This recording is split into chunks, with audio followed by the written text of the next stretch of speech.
Shalom, Israel. It's that time again. The ISUPK, under Commanding General Yahana, presents the Lord's 57th Annual Passover. That's right, the Lord's 57th Annual Passover, April 4th, 2026, in Houston, Texas. All Black, Hispanics, and Native Americans are commanded to observe the Lord's Passover. This will be the biggest Passover to date. You do not want to miss this. Fresh lamb, fresh wine, and bitter herbs as commanded by the Most High. Only $200 per person, ages 17 and up. The biggest event of the year. There is only one Passover, and it's under Commanding General Yahana. See you there, Israel. Shalom. Nobody else there to compare to. Train for war, men of war, and war like apparel. Prefer our leaders, can't get between us. Watch where you stepping.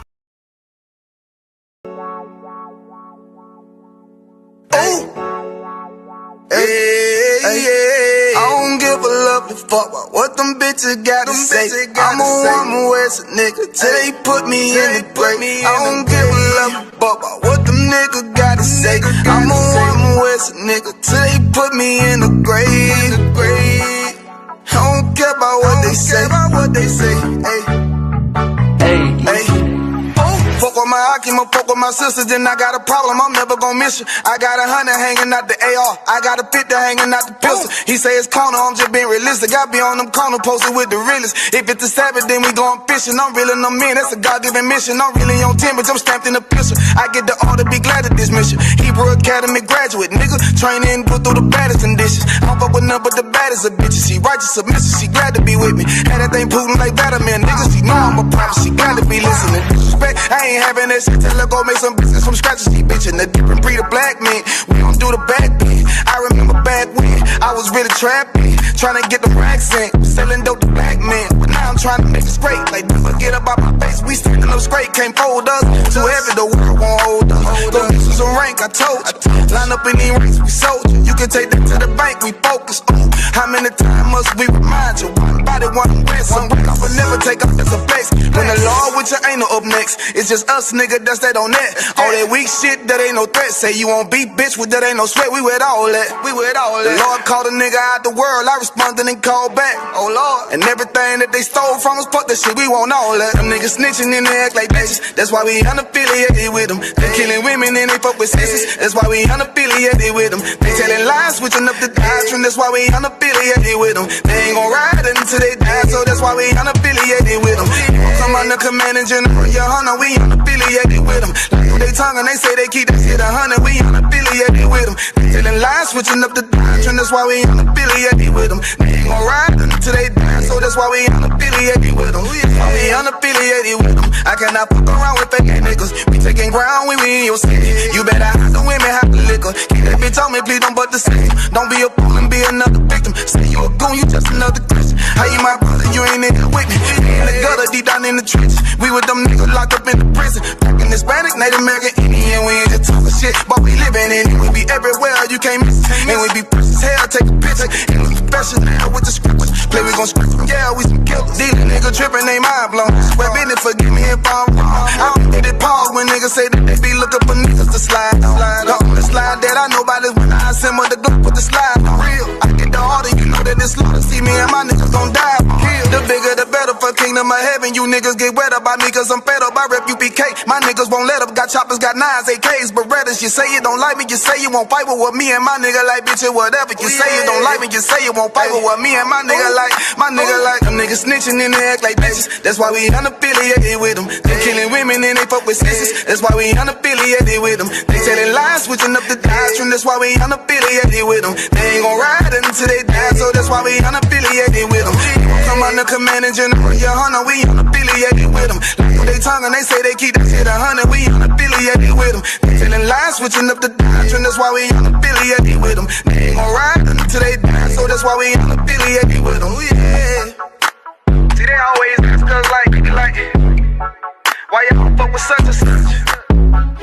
Why y'all won't come together with such and such? I be like, we unaffiliated with them. on some weirdo shit. And to be honest, that's why we unaffiliated with them. Hey, that's why we unaffiliated with them, yeah. Oh!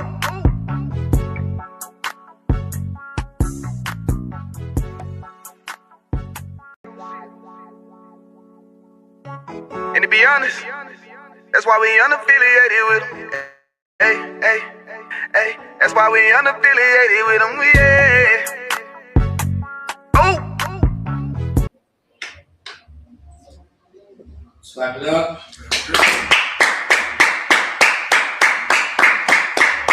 Alright, shalom, Yahweh Shem Yahweh Shabra Thumb to all the brothers. Yahweh Shema Thumb by Shem Yahweh Shah to all the sisters. I am priest and officer of 1,000 Aitizab. That's right. We are here in St. Paul, Minnesota. You understand? This is ISUPK, Minnesota. We are at the school. If you're in the St. Paul/Minneapolis area, you know what I'm saying? What's the address, bro? 2161. 2161 University West. St. Paul, Minnesota. St. Paul, Minnesota. You understand? If you're in the area, getting in class, you see what's going on. You know what I'm saying? You see what's going on over on the eastern hemisphere. You understand? You see what's going on in the Middle East. You understand? These are biblical prophecies happening before your eyes, man. And you do not want to be lacking on the streets of Minneapolis and Minnesota, St. Paul. You do not want to be lacking on these streets when those bombs come here. You understand? Because best believe you me, they coming here. You think America is just untouchable? You understand? The Bible predicts the destruction of America. So it's definitely not untouchable. If the Lord is against America, man, the Lord is against Egypt. And that's why Blacks, Hispanics, and Native Indians need to come together, man. That's right. You know what I'm saying? You're not African. You're not American. You understand?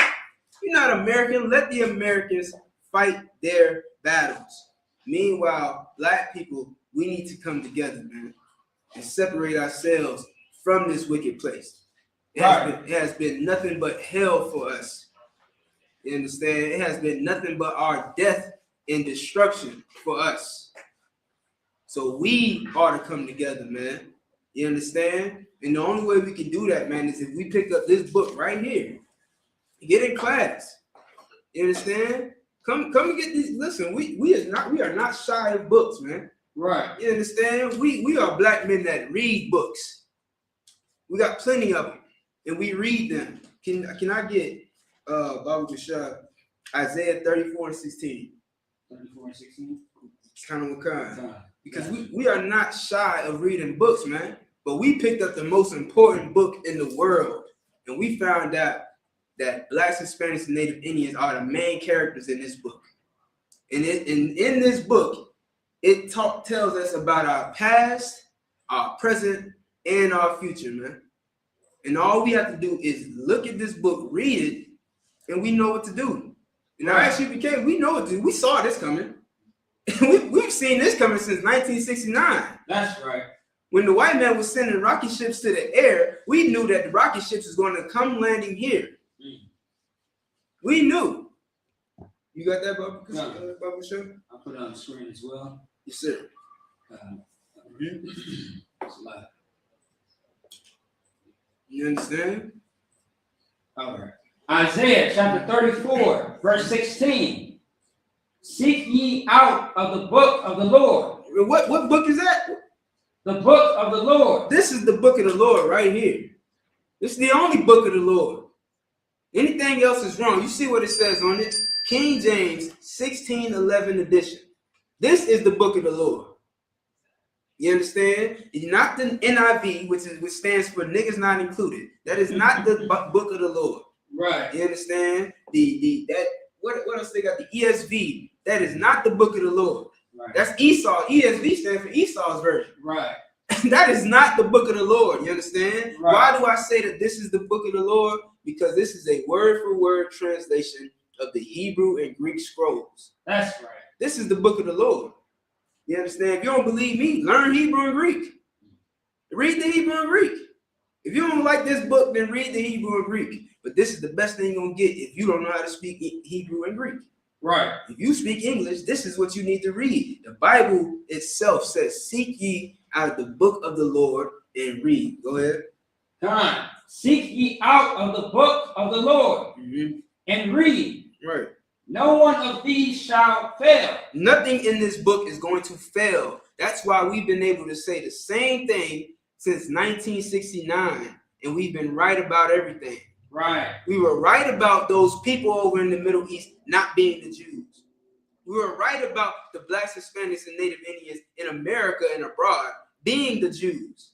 We were right about global thermonuclear war coming to America. Right. We were right about the destruction that's going to befall the entire earth, and how Blacks, Hispanics, and Native Indians need to get together so that Christ can return and spare our lives. That's right. Because he's not sparing everybody else's, man. It's going down when Christ returns. You think that Christ is coming back to kiss everybody and hug everybody. We done with all that homosexual stuff, man. We done with all that. The Bible says, "Seek ye out the book of the Lord and read." All that gay shit is over with, man. Right. Ain't nobody coming back to kiss you and hug you. Christ is coming back with a sword. I would get that. You know what I'm saying? That's not part of my breakdown, but if you can pull it, we can get that as well. You know what I'm saying? Because we can just, all we doing is seeking out of the book and reading. Everything that we're going to read tonight is coming out of the Bible. It's not coming out of my mind. It's not coming out of Officer Maccabee's mind. You understand? These are things that was written a long time ago, and it was written for us to learn. Right. So that we know what will come of this place. You understand? You ready? I'm ready. Matthew chapter 10, verse 34. Think not that I am come to send peace on earth. Christ, these are Christ words. Are those words read? Time. They can see that on the screen, sir? Sliding 1 second. Oh, I ain't trying to, you know what I'm saying? I'm just asking. It's on the screen now. Right. So they can see that it's in red, right? That's right. Time. You see that it's in red. So these are Christ's words. These ain't my words. And it said, Christ said, "Don't think that I'm coming to send peace." That's what everybody want. Everybody want peace on earth. Right. They hollering, "Peace, peace, peace be still."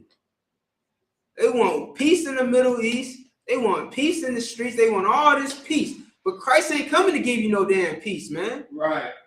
What is Christ coming to give? Time. Think not that I am come to send peace on earth. I came not to send peace, but a sword. Christ came to send what? A sword. What do they do with swords? What do people, this is a sword right here. Right. Does this look like something that's going to feel good when I press it against you? You understand? If I hit you with it, do you think it's going to tickle? Or do you think you're going to bleed to death? Right. You think you're going to be unalive? That's what swords are for, man. Right. See, back in the day, back in Christ's time, they used these. This is old fashioned. Nobody uses these anymore. Right. You know what the modern day sword is? An AK-47, an M16, a ICBM. Right. You understand? A nuclear bomb. That's the modern day sword. The fighter jets, those are modern day swords. Christ said he's coming to send a sword. He's coming back with a sword. And the only thing you can do with a sword is unalive. That's right. Not kiss and hug. See, you Christians get it all twisted, man. Y'all think God is some homo. I wanted to say another word, but I gotta refrain myself. Right. You think that Christ is some, I got a word. You think Christ is pusillanimous. Look that up. Look that word up. You think that Christ is pusillanimous, and he's not. You understand? Christ is just like his father, and his father is a man of war. Right. So what do you think he's coming to do with that sword? Keep going, sir.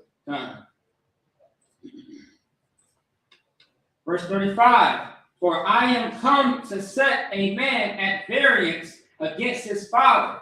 Listen, man. You understand? Your daddy wants you to keep going to church. Your daddy wants you to keep being a player and a pimp. Your daddy wants you to follow after his footsteps. Well, Christ don't want you doing that. And if you're gonna do what Christ wants you to do, you're gonna have to be enemies with your father. You understand? Or vice versa. If your son wants you to be out here tricking and hoeing and doing drugs with him or what have you, you understand? You're gonna be enemies with your father, man. Right. Christ came to set a man at a variant. What was that word? At variance. At variance. Right. At odds. Exactly. At odds with his son, with his father. That means y'all are gonna be enemies, man. Right. Y'all are not gonna agree. And it's a good thing that you do not agree with your Christian father, man. Right. It's better that you agree with Christ rather than agreeing with your pork-eating pastor and your pork-eating father. Right. Your lobster-eating, crab-eating, catfish-eating, whoremongering father, man. Any more on that? Come. Slap it. And the daughter against her mother. And you daughters too, man. You know what I'm saying? Your mama wasn't shit. You know your mama wasn't shit. Excuse my language. You understand? She raised you to be just like her. Right. Well, Christ has come and said, you're nothing like your mother, who would sell you out for a piece of crack. You understand? Who would sell you to, who would let her boyfriend fondle you just because he pays the bills. Yeah, you're going to be enemies with your mother because that's not what Christ wants. Christ wants you to obey the Most High God. He doesn't want you to be a Christian. Christians don't give a damn about anything but themselves and money. Right. Well, you can't be like that. You have to be like Christ. I thought that's what Christian meant, to be Christ-like. Right. Well, why is it that nobody does what Christ wants? Right. Why does everybody believe that Christ is coming back to hug and kiss them? When Christ said, his own words were, I am not coming to send peace, but a sword. That's right. You Christians got some explaining to do, man. But better yet, it's too late for all that explaining. What you need to do is shut the hell up and get in class. Otherwise, stand to the side and let the real priests and prophets take over, man. Let the real priests and prophets do the work we've been doing since 1969, because you ain't been doing a damn thing. That's right. Is there any more on that? You can Time. And the daughter-in-law against her mother-in-law. You understand? Keep going. Verse 36. If it fits. So you pretty much already said this, but I can read Okay. this part. Okay. Verse 36. And a man's foes shall be they of his own household. Right. Exactly, man. Now you can drop that. And you can give me Isaiah 13 to 12. 13 to 12. Yes, sir. Okay. You understand? Your enemies are going to be they of your own household, man. That's what Christ said. Christ ain't like we can't even. Christ ain't even talking about coming together in your own house. You understand? Now it would be nice. Matter of fact, let's get this. I'm gonna skip that for right now. Let's get Mark 12 and 46. Let's get Mark 12 and 46. You understand? Because Christ understood this. Christ is way smarter than you. Christ is way smarter than you Christians, man. Christ is way smarter than your Christian pastors. Because he understood this concept. It came out of his mouth. But if he gotta read it, if we gotta pull up a reiteration of what Christ is saying, we will. You said Mark 12 and 46. Come. I think it stops at 44. Mark 12. It might be Matthew. I didn't see It says, who's my mother, who's my father. Okay, yeah. It's Matthew. Yeah, I think so. Yeah, that's definitely not true. Yeah, it was 12 and 46 through 50. Okay. Yeah. All right, sorry, I missed that. No, it's all good. I'm sorry. All right, give me 1 second. You understand? What we showing you tonight, man, is real love. You understand? And here's one thing you won't see the ISUBK do. I seen a post today where some pastor made a statement saying that he wants to see everybody's W-2s. He wants to see everybody's tax tax papers, which is supposed to be private. Am I right or am I wrong? It's not something you share with people. You don't share with people your tax, your W-2s. That's between you and your tax person. But the pastor wants you to bring in your W-2s so he can see how much money you're making because he don't feel like you paying him enough. Right. Your pastor is a greedy bastard. And that's the thing, man. He's not trying to teach you the Bible. He's not trying to teach you what the salvation of God is. Right. He's not trying to teach you what Christ said.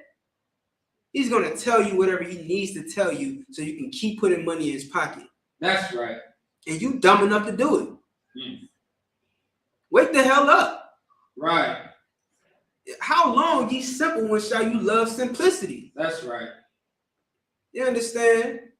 You got to wake the hell up. You got the scripture, sir? Come on. Right. You got to wake the hell up. Come on. Come on.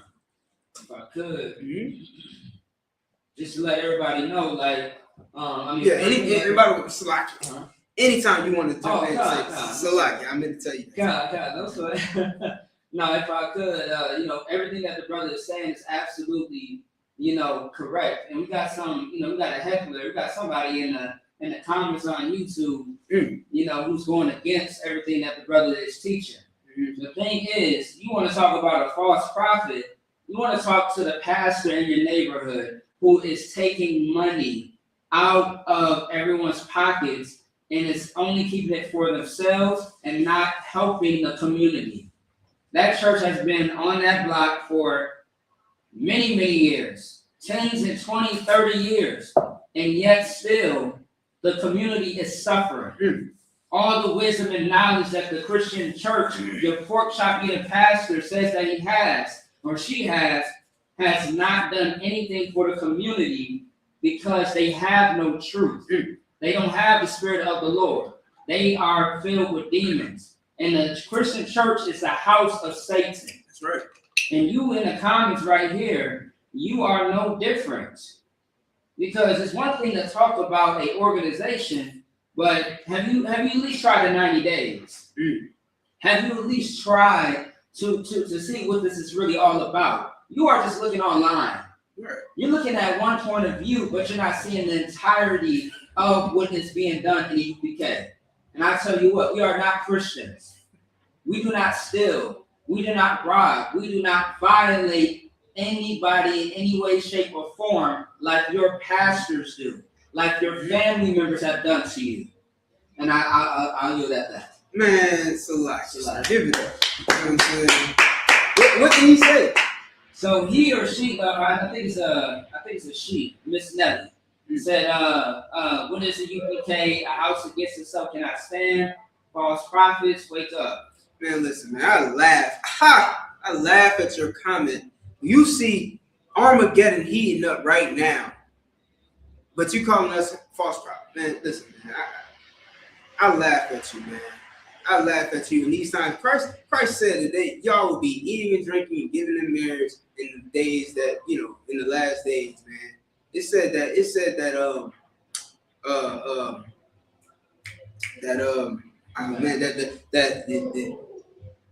day is going to come like a thief in the night. Christ is going to come as a thief in the night. As a thief in the night, man. Right. And it's crazy that you see it happen, or you should see it happening, and you got the nerve to tell the people who've been telling you this since 1969 that they're false prophets. Come on, man. Like, it's a joke. It has become a joke to even hear that directed at us, man. Right. It's like a joke. I don't take you seriously. Damn right. You know what I'm saying? To hell with that person. Miss Nelly? Miss Nelly. It's getting hot in here, Miss Nelly. It's getting hot. You better find a man. You better find a man who can protect you because it's getting hot in here. Right. You understand? Don't take your clothes off. Right. You got the scripture, sir? All right. You got it? You ready? All right. Let's see. Matthew chapter 12, verse 46. While he yet talked to the people, behold, his mother and his brethren stood without, desiring to speak with him. Christ's mother and father came to speak to him while he was teaching class. He's surrounded by brothers and sisters who came to hear his wisdom. You understand? Very similar to, these classes. Brothers and sisters come from all over the place.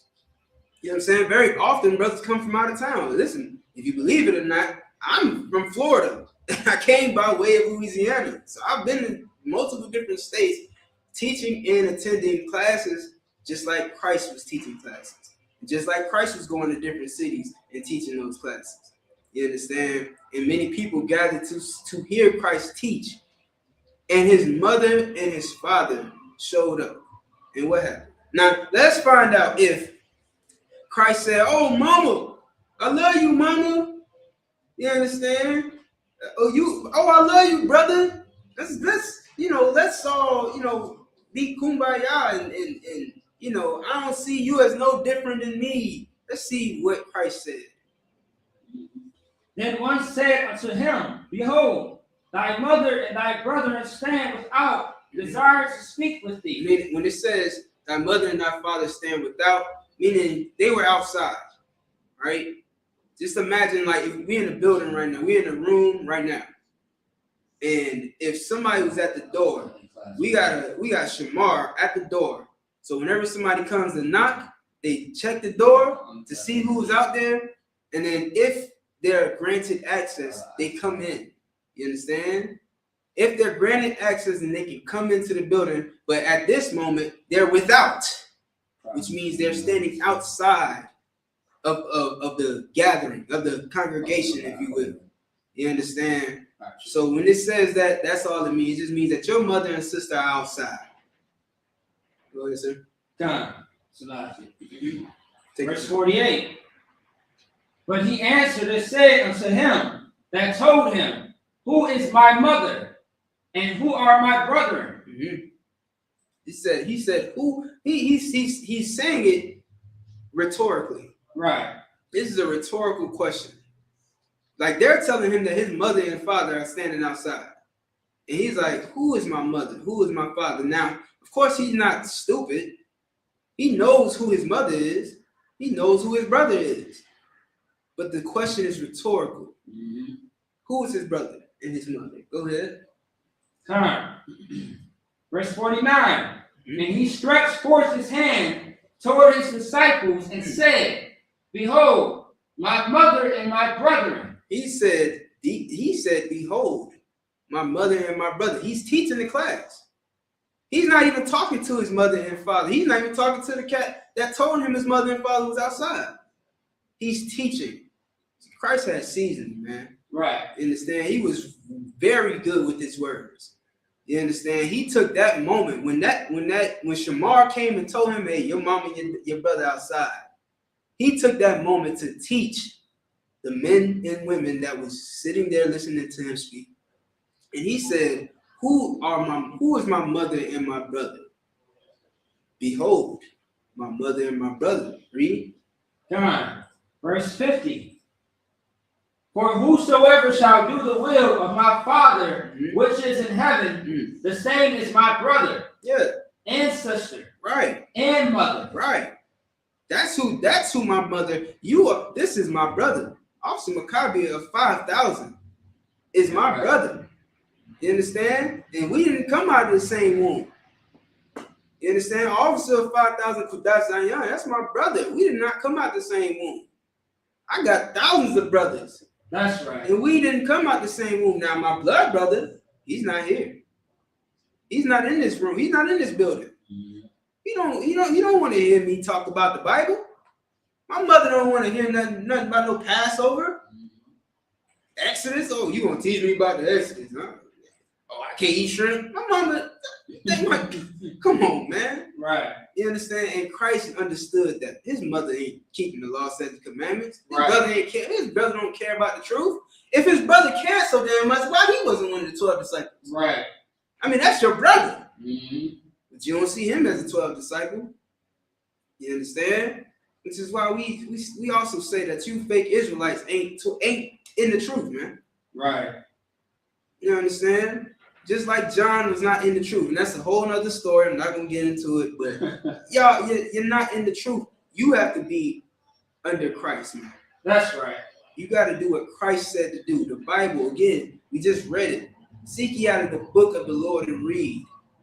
And according to that book, man, there's one body. There's one spirit, one baptism. You understand? And Christ understood that. So when he taught that to his disciples, he was teaching them that this is who your family is. Right. Your family that lives with you is going to be your enemy. Try going home and telling your mama she can't eat pork, shrimp, crab, and lobster no more because the Bible said don't. Right. You'll be lucky if you still living it by the end of the day. Try telling your mama that you know what I'm saying, your grandmother, that you ain't going to church no more because they let a woman teach and she on her period once a month. She in there unclean as hell. Right. Teaching she teaching the Bible. You understand? Try telling your grandmother that you're gonna see how quickly you become the enemy. Because these are my brothers and my sisters. Them that do the work of the will of the Most High. You understand? All right, now you can drop that. Isaiah stuff. Come on, Isaiah 13 and 12, Bible show. All right, I got it. Okay. Isaiah chapter 13, verse 12. I will make a man more precious than fine gold. You understand? This is the times we in right now, man. This is what I'm telling you, black women, Miss Nelly. Listen, you better go and find you a priest. If you single, you know what I'm saying? Now, if you married already, you know what I'm saying? No sweat. Hey, man, Lord be with you. You know what I mean? At least you should get in class. Excuse me. You should get in class. Because in here, men are made into fine gold, man. You understand? Of course, that's not literal, but they're invaluable. A real man is invaluable. We're more precious than fine gold. That's a real man. That's a man who's gonna teach you how to be a woman. Because you understand, it sounds kind of weird. A man teaching a woman how to be a woman? Right. Sounds weird. But you gotta understand, your whole life you have not been told how to be a woman. You on Instagram twerking and bouncing your little funky booty all over the internet. You wearing clothes that a prostitute would wear. You understand? You get drunk in some of the most obscene places with no type of protection. It's you and a bunch of women, and y'all all drunk. You don't even know who's driving. Y'all gonna get in the car and just die. It's like you're get unalive. Right. Because everybody drunk. You're all drunk. You don't know who's watching. You know that there are deviants out there. You know that there are evil, wicked, disgusting men who prey on drunken women. You understand? You know this, and yet you still going out here acting like you don't have a care in the world. Right. You don't know how to be a woman. You need somebody to teach you how to be a woman. You need a father who can show you what type of man you need. You think, see, that's your problem. You think that you know how to pick a man. Well, he got to have a nice smile and be 7'9" and make 7 figures. Right. All of that shit is unrealistic. You know, the average man's height is about 6 feet at best. That's the average man's height. Really, it's 5'8". No, I think it's 5'8". Yeah, it's like 5'8". Yeah. The average height for a man is 5'8". So you want a nigga who's freakishly tall. You want a man who's freakishly rich. You want an imaginary man.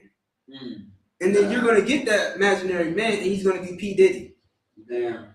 You're gonna get that imaginary man, and he's gonna be R. Kelly or Bill Cosby or Bill Clinton.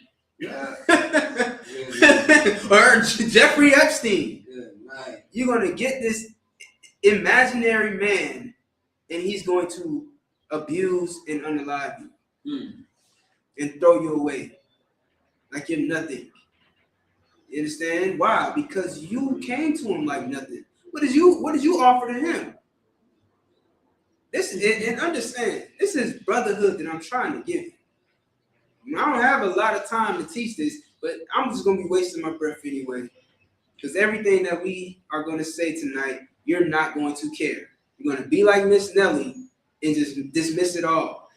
Meanwhile, Miss Nelly is going through hell right now. She's going through hell right now as we speak. Mm-hmm.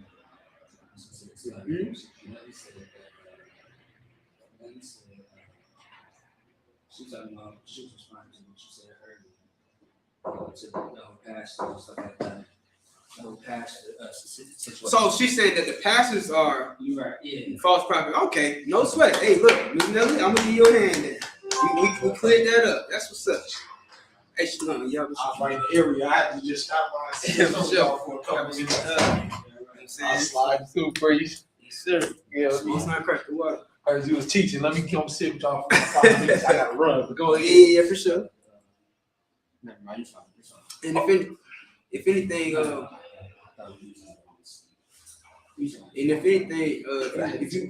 if you got anything you want to jump in and say, you got it. You know what I'm We'll saying? sign Christ. We'll sign Christ. But Nelly, you said that Nelly was talking about the false Yeah, pastors, yeah, right? As far as the whole thing that we saw earlier. Okay, I apologize, Nelly. I ain't mean to go off on you like that. Misunderstanding. You understand? So, but we on the same page now. Yes, those pastors are absolutely false prophets. You understand? What have they done for the past 200-300 years that they've been established? The Christian pastors haven't taught us anything about the Bible. What do you? There's one thing that we always say at the church, right? They always ask us, you know, what did you learn today in church?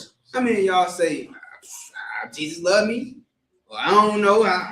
You gotta think of something to tell them because you don't even know what the hell you learned today because you ain't learned nothing. You learned the same thing you learned last week. Jesus loves me. Yes, I know because the Bible tells me so. Well, you know, Jesus don't love everybody, man. Jesus don't love everybody. He don't love everybody the same, that's for sure. This is why he said his disciples are his brother and his mother. That's right. Brother. You understand? He didn't say, "Oh, let them in. I love them. Right. Let them get precedence over all of these brothers and sisters who give a damn about the Most High." Come on now. You understand? God, Christ has a preference. He don't love everybody the same, man. Right. But they'll tell you that in the Christian church. They'll tell you Jesus loves me. Yes, I know, because the Bible tells me so. I don't goddamn say that. Half the quotes that they tell you in the church ain't in the Bible. Right. You understand? The Bible don't say nothing about. Some McCarthy was talking about this earlier. Now, of course, there are verses that allude to the point, but that quote where it says, what did it say? What was it? Come as you are. Yeah, come as you are. That's not in the Bible. The Bible don't say come as you are. There are points that allude to that point. They don't say that. What else? They say only God can judge me. Right. That ain't no God. That ain't nowhere in the Bible. God knows my heart. God knows my heart. That ain't nowhere in the damn Bible, man. Right. So what are they teaching you in the Christian church? God don't love everybody. Neither did Christ. You understand? Right. We can get is it more on that? Yes. Isaiah 19? Come. So like it's Isaiah chapter 13, verse 12. I will make a man more precious than fine gold, even a man than the golden wedge of Ophir. Right. Now you can drop that now. So let's get Exodus chapter 2, verse 11. You understand? Now, what I'm about to go into, man, is a little history about slavery, man. A little history about the Israelites past slavery in Egypt. You understand? There was a man named Moses who led his people out of that captivity with the power of the Most High. You understand? And the reason why we're going to go into this story is because you're seeing the Exodus happening right now. That's right. Make no mistake about it. Right now, we're going through an Exodus, but here's the thing. This Exodus is a little bit different than the previous. That's right. Because the previous, the slaves knew who they were. This is a little different because we don't even know that we the chosen people of God, man.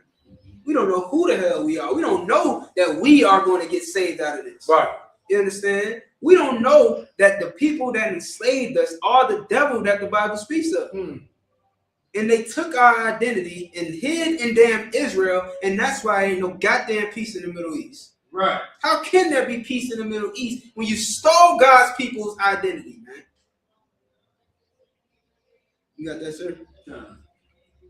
Exodus chapter 2, verse 11. And it came to pass in those days when Moses was grown, that he went out unto his brethren. Hold on. His who? And went out unto his brethren. His who? His brethren. Moses. Now understand this. Moses grew up in Pharaoh's home. So who can he be calling his brother? Moses grew up lavish. He had it all. He was a made man. You understand? But he went out and saw his brother. Read on. Who was his brother? And looked on their burdens. And he spied an Egyptian smiting an Hebrew. And smiting a who? A Hebrew. A Hebrew, man. That's who Moses went out to see. He went out to see the Hebrews, and he saw an Egyptian smiting a Hebrew. And Moses grew up in the Egyptian home. Right. He grew up with Pharaoh. You understand? He grew up with the world at his fingertips. That's right.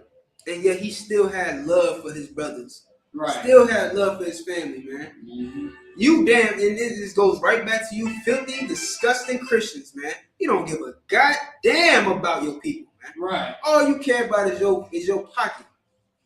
You understand? All you care about is making money and being in the politician's pocket. That's all Al Sharpton is. That's right. That's all. What's the other cat that died? Jesse got who? Jesse Jackson. Who? Jesse Man, Jackson. F that nigga, man. Who the hell is Jesse Jackson, man? What has he done for black people? What has he done? What has Al Sharpton done for black people? What has Martin Luther King? Martin Luther King himself said that he led his people into a burning building. That's right. And then let us burn. Right. Let us burn, man. And we didn't. And your Christian pastors ain't do nothing about it. Your Christian pastors ain't say, well, Martin Luther King told us we was walking into a burning building. Maybe we should avoid getting burnt alive. Maybe we should exit out of this plan that he set up. Maybe this American dream is really a nightmare, and we shouldn't go down this path. Yeah, you're too damn dumb, man. You're too dumb. And the Bible was not given unto the wise and prudent. It was given unto babes. That's right. You understand? When we came up in here, man, we had to get the milk. I couldn't break down no Bible. Because you gotta learn, man. And in order to teach, you have to learn again. Right. You get what I'm saying? And all I'm saying is, go ahead. It's like Hebrews 5:12, you gotta be taught. Right. If you want to be a teacher, you gotta be taught first. You know what I'm saying? You know what I mean? Paraphrasing, of course. Right. All we saying is what's in the Bible. These are things that the Christian pastors should have been teaching you. Because now we in the fourth quarter. Right. You understand? The game is almost up. We losing. Not really. I don't want to say we losing. I'll say this. We in the fourth quarter and we didn't even know who was playing. We didn't even know the game was on. You understand? And now here we are playing catch up because our Christian pastors failed us. Right. But whole time ISBK had the game plan. That's right. That's right. Whole time the men of the Lord was right here telling you in these streets.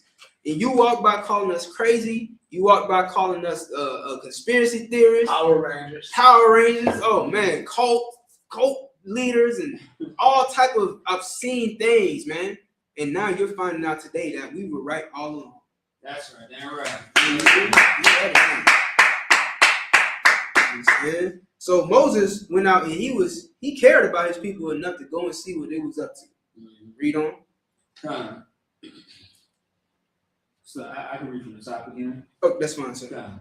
Exodus chapter 2, verse 11. And it came to pass in those days when Moses was grown that he went out unto his brethren and looked on their burdens. And he spied an Egyptian smiting in Hebrew one of his brethren. One of his what? His brethren. He saw an Egyptian smiting one of his brothers. Moses had brotherhood. That's right. Keep going. Verse 12. And he looked this way and that way. He said he went. And then what? And when he saw that there was no man, he slew the Egyptian. What? He slew the Egyptian. He took something like what Christ said he was coming back with, and he unalived that Egyptian, man. Right. He took that Egyptian's life for touching his brother, man. That's right. Give Moses a hand, man. That being said, I'm not encouraging any of y'all to go out there taking anybody's life. Right. You understand? I'm not condoning nor promoting any violence. However, you want to see what brotherhood looks like? Brotherhood looks like that, man. Brotherhood looks like caring so much about your people that you will do something. You don't know what you'll do. You understand? Believe you me, if I could. Believe you me, I would die and kill for my brother. That's right. You understand? Go ahead. So like you just said, like you lay your life down. And that's where we going. That's where the love is. You know what I mean? If you love your brother so much, I mean, without a thought, without a doubt, you do whatever it is to protect that brother or that sister. You know what I mean? And that's the only way you can get that type of spirit is in UPK. That's right. I couldn't find it anywhere else outside of these walls. You know what I mean? And we stand on that. We stand on brotherhood.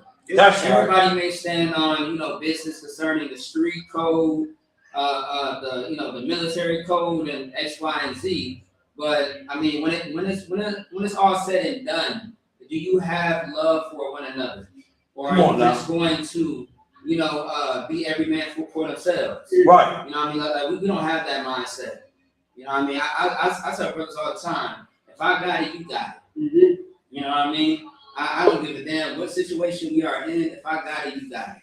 And that's how it always is. I'll take everything away from me just to give to you so you have it. Right. I could be without for a time. I'll be all right.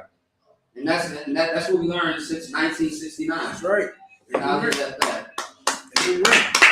That comes down to your tithes and offerings too. A lot of people don't think about that when it comes to tithes. Mm-hmm. You just keep accumulating things and more things and more things into themselves, and expanding their money, expending their money to the point where they can't even pay tithes, Right. so that they can have all the things in the world. Well, to all of you sisters and all of you brothers listening, because it ain't just the brothers, it's the sisters too. That's right. They got to know that all of those things that you're trying to get, all of them comfortable apartments and cribs and cars and all of the TVs and couches and designer shoes and designer that, none of that is about to matter in a minute when the bombs start dropping. That's right. You know, when I seen the guy, I posted a picture on my page of the guy who said, "Allah Akbar," he went crazy and he threw the damn bomb at the mayor or the governor's house. Yeah. Missed, the damn thing didn't even go off. But the only thing that I could think about when everybody was standing there, right? First of all, they didn't even have enough sense to run. Right. Most of those Eurocentric, you protesters just stood there and waited for the dang bomb to go off. That's how you know they doing, right? Right. But on top of that, nobody was worried about Balenciagas, Cartier glasses, buffs. Nobody was worried about Mercedes-Benz and Hellcats and SUVs. Nobody was worried about any of that stuff when they noticed that it was a bomb that was thrown and that they was in danger. Nobody was talking about buying the next 75-inch, 85-inch television set. Nobody was talking about buying another vehicle. Nobody cared anything about how much money they had in the bank, 401ks, Roth IRAs. Nobody cared about any of those things. In that second that damn bomb flew over their head and almost exploded and unalived a lot of people. Right. So, the Black, Hispanic, and Native American people got to understand that the time that we are living in is surely coming to an end. Right. So we're running out of time trying to, care about all these things instead of our brothers and our sisters. And these women got to learn how to love their sisters too in this school. And you're going to have to learn how to love your husband's wife. Right. Y'all ain't going to be able to just hate each other forever. We're going to have to all be together in one or a few places in the near future. Right. We only going to be in a few different places. We're not going to be everywhere, scattered all over the place. That is not what is happening. Right. In the scriptures, it says in the end times, we all gonna come back to our own people, right? Mm-hmm. Okay, well, how in the heck we supposed to come back if we busy hating each other? Right. How the sisters gonna sit in the same room and eat at the same table if they can't be in agreement? Right. So we gotta cut out this nonsense with hating our brothers and hating our sisters. And I know it's hard for y'all to trust people because why? So many people I'm probably one of the worst people with trusting people. I done been through it, right? I'm serious because we done been betrayed so many times by these evil people in the world. But at some point, you have to come to the realization that you put your faith in God and not man, and believe that the Lord will bring you into a place, right, like he promised, where you're not going to have to worry about all of those things anymore, where you can be, you know, in heaven in the kingdom of the Most High with your brothers and with your sisters. That place do exist. And it's at the Israelite School of Universal Practical Knowledge under Commanding General Yohana. But you touched on, I was going real quick, you touched on something real deep. And you was talking about God not loving everybody the same. And the Most High not just accepting any old thing.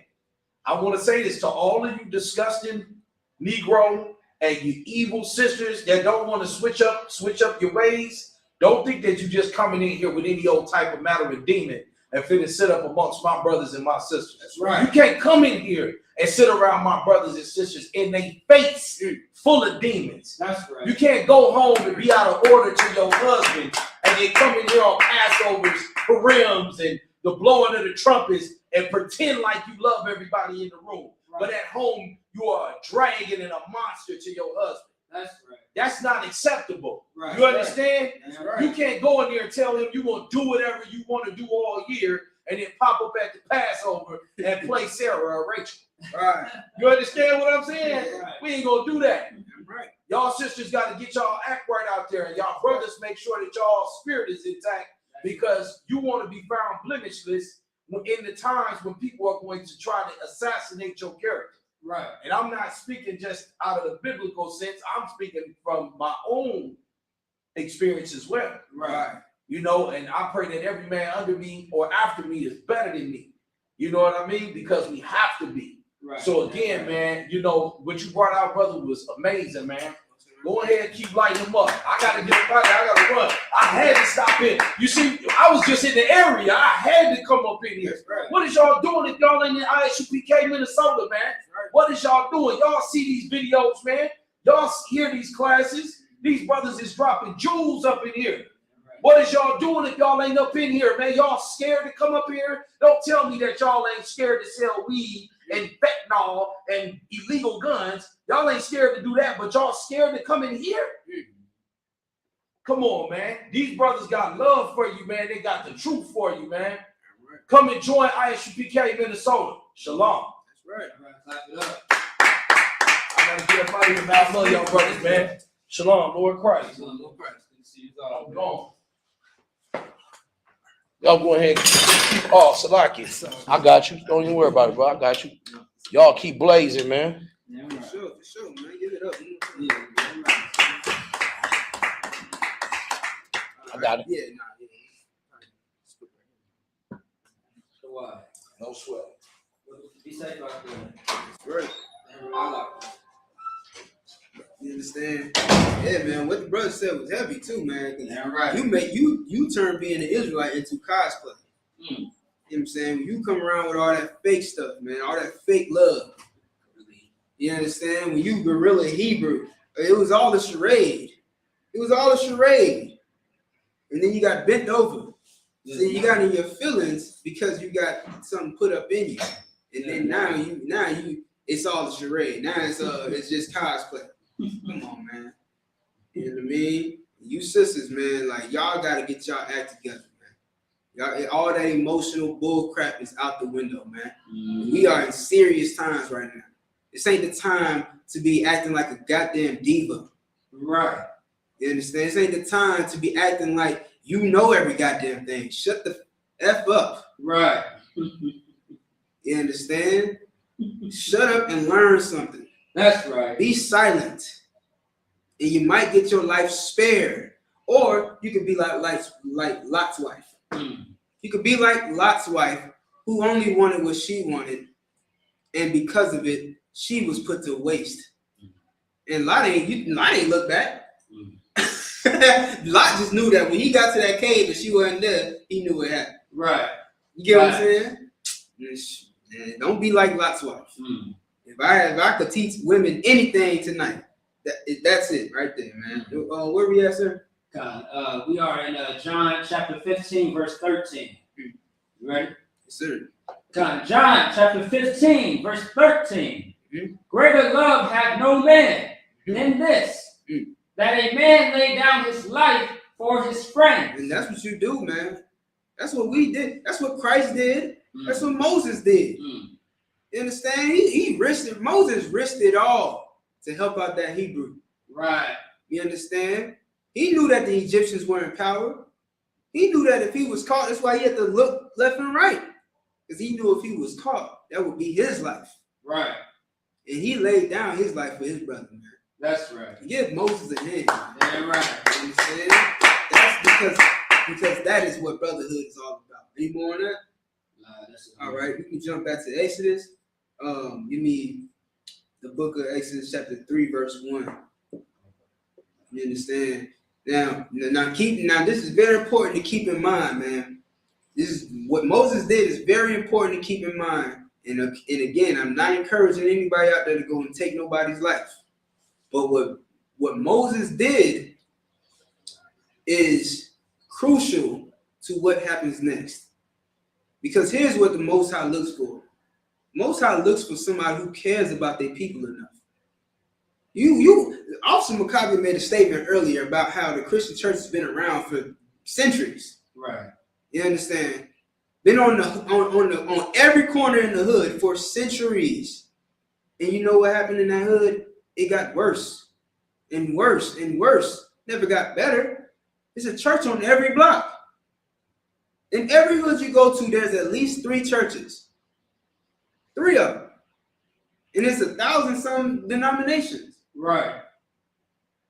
So it's all of these churches, and you telling me that Christ ain't returned yet? You mean 144,000 ain't been sealed yet? And you got mega churches with millions of Christians? Right.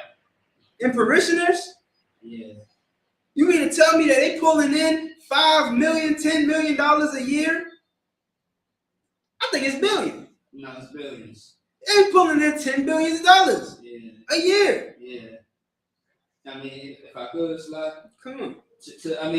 As far as being in being a part of the church and being a pastor, a deacon, or just anything concerning the church, it's a business. It's not about God. It's not about salvation, as they say out their mouths. It's all about the money. It's all about the Benjamins. It's all about the greed and the lust and just pleasing themselves. That's all Christianity is. It's a religion that has nothing to do with serving God, but serving themselves. They are God. They serve themselves.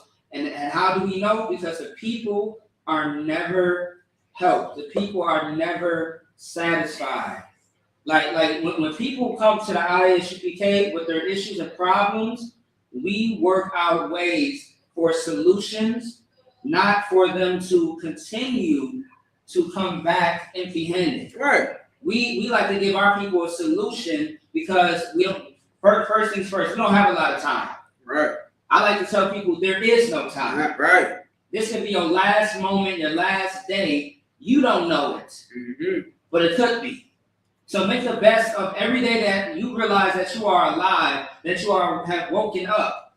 You should make it the best. I mean, like everything should be intentional in your everyday life. Is what I'm trying to say. That's right. But the Christian church, they give you a license of sin, which is not the solution. It's very much the problem. That's why you have not gone far in life. That's why you and your family have not grown, but have died off. The thing that does not grow, it does die. That's right. And because of that, that is the Christian church. That's right. So the ISUPK is always going to be here when your Christian pastor lies to you, when they fail you, rob you, and when they violate you in every way possible. I pray you understand. That's right, man. I undershot that number like crazy. I'm sure it's more. I'm gonna read it right now. This is the where's the source? David Joannes? I'm not sure, but whatever source this is, it says U.S. Christian churches receive over $100 billion to $124 billion in annual donations, with total economic impact estimates ranging from $1.2 trillion to $4.8 trillion. Yeah. Now, with this whole gas crisis that's going on right now, that 1.2 trillion could come in handy, don't you think? Absolutely. So where is the Christian church to help out with these damn high gas prices?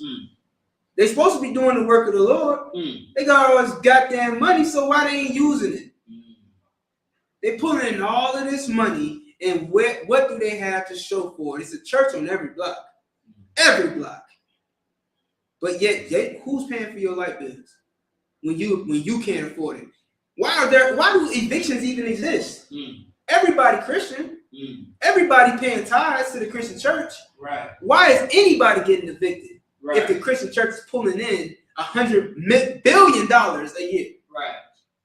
They could pay everybody's damn lights, everybody's rent. They could put people in houses so they don't have to pay rent. Right. They could do it. Do you think they're gonna do it? Hell no. Nah. They're too busy flying in Lear jets. Yeah. And getting now and later alligator shoes and shit. They too busy working on that damn weak ass perm. Wow. You understand? They too busy buying diamond rings for their damn whore of a wife. And they side nigga. Good night. Am I saying something that's wrong? Nah, I mean, it's factual. Have we not seen it on social media? We are seeing it right now in real time. We see it all the time. Yeah. I'm not saying nothing that's false or unfathomable. These are real life issues that I'm talking about. Right. You understand? So the hell with the Christian church? It's over with. Leave the Christian church in 2025, man. Right. The Christian church and the Muslim mosques. Don't get me started on Islam. Please don't get me started on Islam or Catholicism. I mean, come on, man. They out here touching your babies. And we should have left that a long time. When you first heard about kids getting touched in those damn places, you should have left it alone. Yeah. So why are we even talking about it in 2026? You a damn fool to still be a Christian or a Catholic or a Muslim in 2026, man. Right. Wake the hell up. So look, you wanted to say something? No, that was it. No, you on point. Shit, I mean, you said everything I was thinking. I'm glad for it, man. We are one body. One body. Yeah. See what I'm saying? Right. We saying the same shit. All right, you can read that. God, keep going. Oh, I got you. Exodus chapter 3, verse 1. Now Moses kept the flock of Jethro, his father-in-law, the priest of Midian, and he led the flock to the backside of the desert and came to the mountain of God, even to Horeb. All right, so this is after Moses fled out of Egypt after slaying the Egyptian. Okay, and he's a sheep keeper now, or a sheep herder. All right, go ahead, sir. Verse 2. And the angel of the Lord appeared unto him in a flame of fire out of the midst of a bush. Now, everybody's familiar with this story, Moses and the burning bush. You understand? So, Moses is having a vision of, well, not even a vision. He sees an angel come to him. And now he's about to get his mission. Go ahead. And he looked, and behold, the bush burned with fire, and the bush was not consumed. Verse 3. And Moses said, I will now turn aside and see this great sight, while the bush is not burned. Verse 4. He couldn't believe it. Right. He's like, okay, first of all, this damn fire just came out of nowhere. But now I'm looking closer, and the bush ain't even burning. What in the hell is going on? Right. You know what I'm saying? Keep going. Verse 4. And when the Lord saw that he turned aside to see, God called unto him out of the midst of the bush and said, Moses, Moses. And he said, here I am. Now listen, pay attention. Go ahead. Verse 5. And he said, draw not nigh hither, put off my shoes from off thy feet. Right. For the place whereon thou standest is holy ground. Right.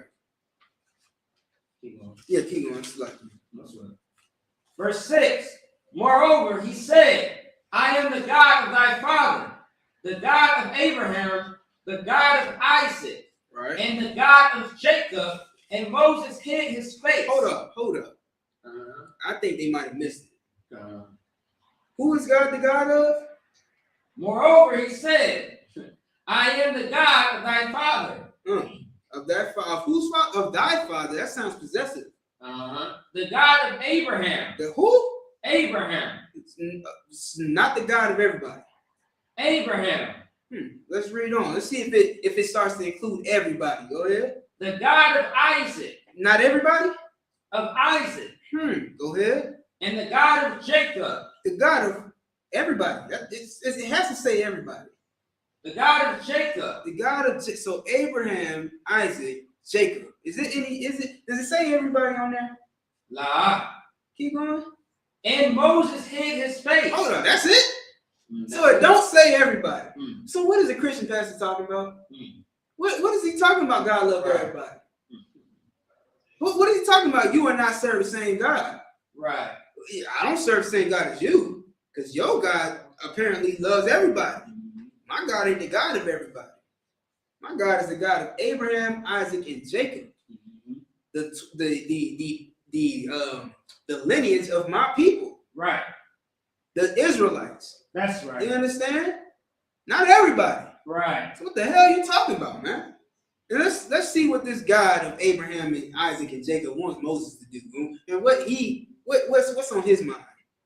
And Moses hid his face, for he was afraid to look upon God. Right. Yeah. For all you Christians that say you spoke to God and shit, you ain't speak to God. Right. You would wet your pants.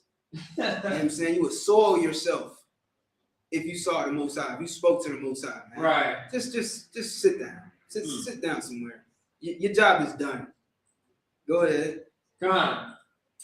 Verse 7. And the Lord said, I have surely seen the affliction of my people. Of who?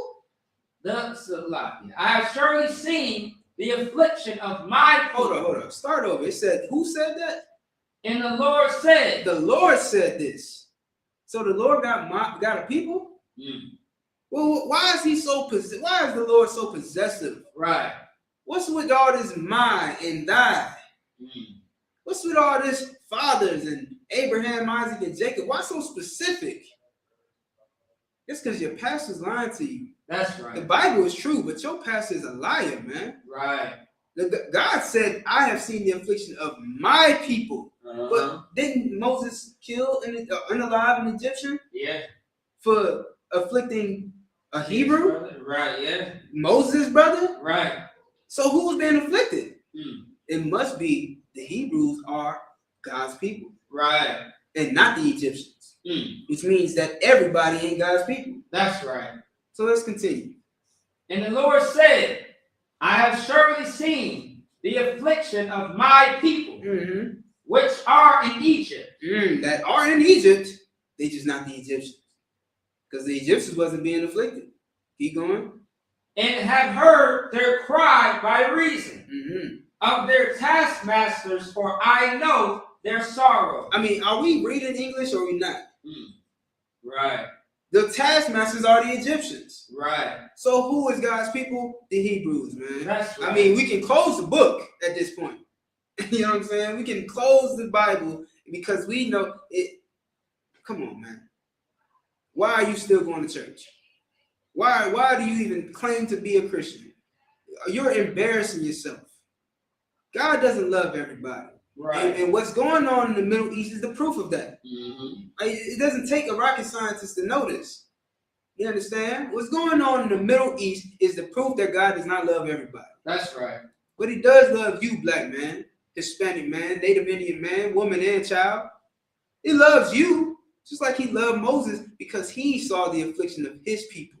That's right. And right now, God sees the affliction of his people and he hears the cry of his people. We cry out every day. We turn and face the east. We cry out every day and pray to the Most High that he save our people from this destruction, right? From this captivity. Damn just right. like he did in Egypt, man. Just like he did in Egypt, because God heard the cries. Matter of fact, I'm jumping the gun a little bit. We ain't even get there. You good? Yeah, no sweat. Okay, cool. If you could continue, sir. No sweat. Verse 8. And I am come down to deliver them out of the hand of the Egyptians. There it is. Right? Plain black and white. I ain't even got to break it down. The Lord is going to deliver his people out of the hand of the Egyptians. Right. His people are the Hebrews, the ones in captivity. Okay? Go ahead. Time. And to bring them up out of that land unto a good land and a large, unto a land flowing with milk and honey, unto the place of the Canaanites and the Hittites. Right. Is that verse 14? You said verse 14? Yeah, we're going to go to 14. Oh, sorry. I didn't know this. No, you good. I probably didn't say it. It's loud. All right, 3 and 14. No, I'm saying, no, we were going to read 2:14. So 1 to 14. Oh, okay, come on. So, all right. So I gotta go back to 8 then. Oh, okay, we only at 8? Yeah. All right, yeah, if you could. Okay, no sweat. From the top again? From the top of 8? Yeah. You already ready? Not the top. Okay. All right. Verse 8, and I am come down to deliver them out of the hand of the Egyptians. Right. And to bring them up out of that land unto a good land and a large, unto a land flowing with milk and honey, unto the place of the Canaanites, and the Hittites, and the Amorites, and the Perizzites, and the Hivites, and the Jebusites. Right. And he's gonna bring us out of Egypt and give us our own land. Matter of fact, we're gonna take our land from these people. You understand? The land that God gave us used to belong to other people. Right. You understand? All these ites that you're hearing about, that's who dwelt in that land first. But the God that we serve, the God of Abraham, Isaac, and Jacob, he owns that damn land.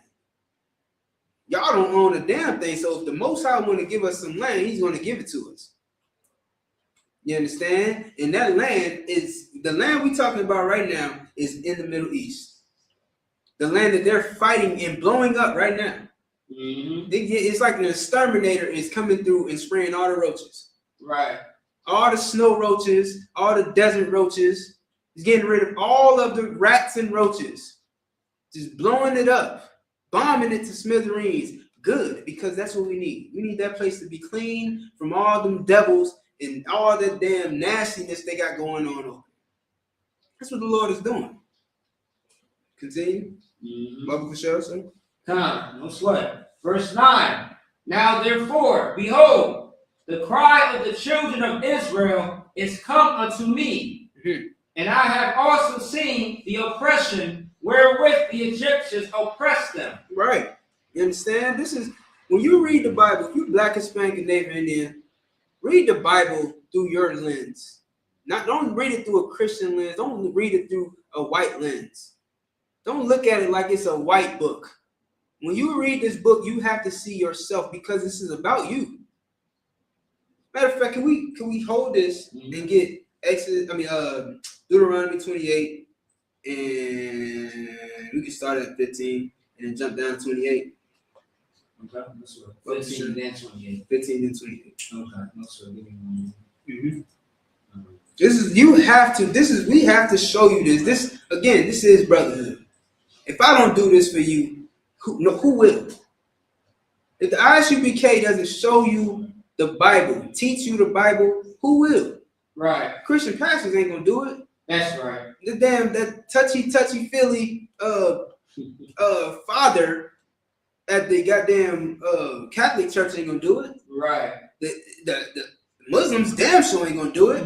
They talking about they believe the Quran says that they have to believe in the Bible, and they say that the Bible is false.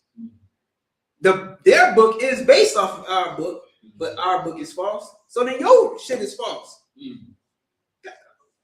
What kind of logic is that? Right. If my shit false, then your shit false, because your shit is based off my shit. This is why I said I'm not even gonna get into it. It's a retarded argument. Right. You got that scripture, sir? Come. Deuteronomy chapter 28, verse 15. But it shall come to pass, if thou wilt not hearken unto the voice of the Lord thy God, to observe to do all his commandments and his statutes, which I command thee this day, that all these curses shall come upon thee and overtake thee. Right, man. The Most High told the children of Israel that they don't obey his commandments, that curses were going to come over them and overtake them. Right. Now you can read this entire chapter and read all of the curses that will come to those people, and what you'll find is that every single one of those curses fit us to a T. Right. Now we're going to drop down to 68 just to get to the good, the gravy. Right. You know what I'm saying? Yeah, right. Go ahead.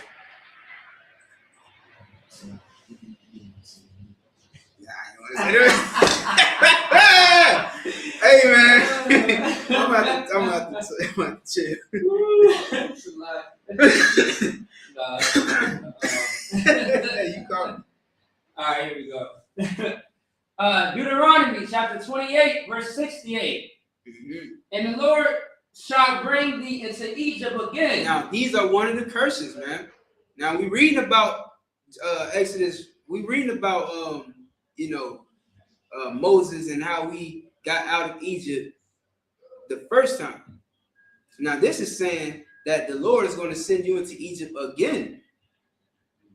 And how is he going to send us into Egypt? With ships. With what? With ships. Egypt is synonymous with slavery. So it doesn't mean that we're going to go back overseas to Egypt. It just means that we're going to go into captivity with boats. Think about it.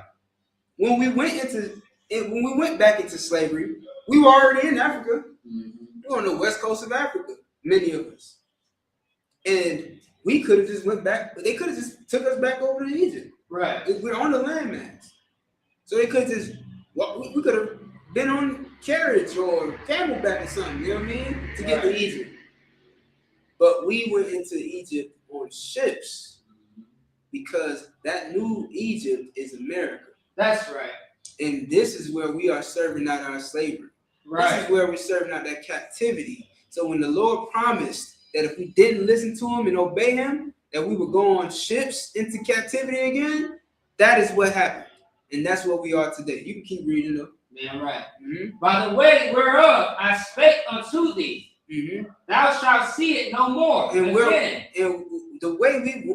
we were when we first heard about this, we weren't going back there. You understand? We heard all of this when we was in Egypt. Right. You understand? Moses gave us the commandments right outside of Egypt. You understand? That's right.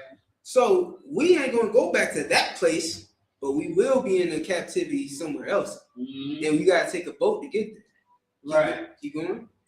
Come. Thou shalt see it no more again, and there you shall be sold unto your enemies, for bondmen and bondwomen. Now, who was black people sold to as slaves? The Bible calls them our enemies. Right. So who were we sold to? We weren't sold to our friends. We weren't sold to our neighbors. We weren't sold to our fellow Christians. Right. We were sold to our enemies. Right. And now you believe in an enemy's religion. You bought an enemy's religion. They fed it to you and you ate it. Good night. That's You understand? You are in possession of your enemies, man. You are on enemy territory. You are a prisoner of war, and you think that you should be fighting some army? You should, right. You know what I'm saying? You telling me that you're gonna go get shipped back overseas to die for another country that enslaved you? Are you a damn fool? Right. You gotta be a fool, man. Yeah. The Bible says that we were sold into our enemies. This ain't happening to nobody else.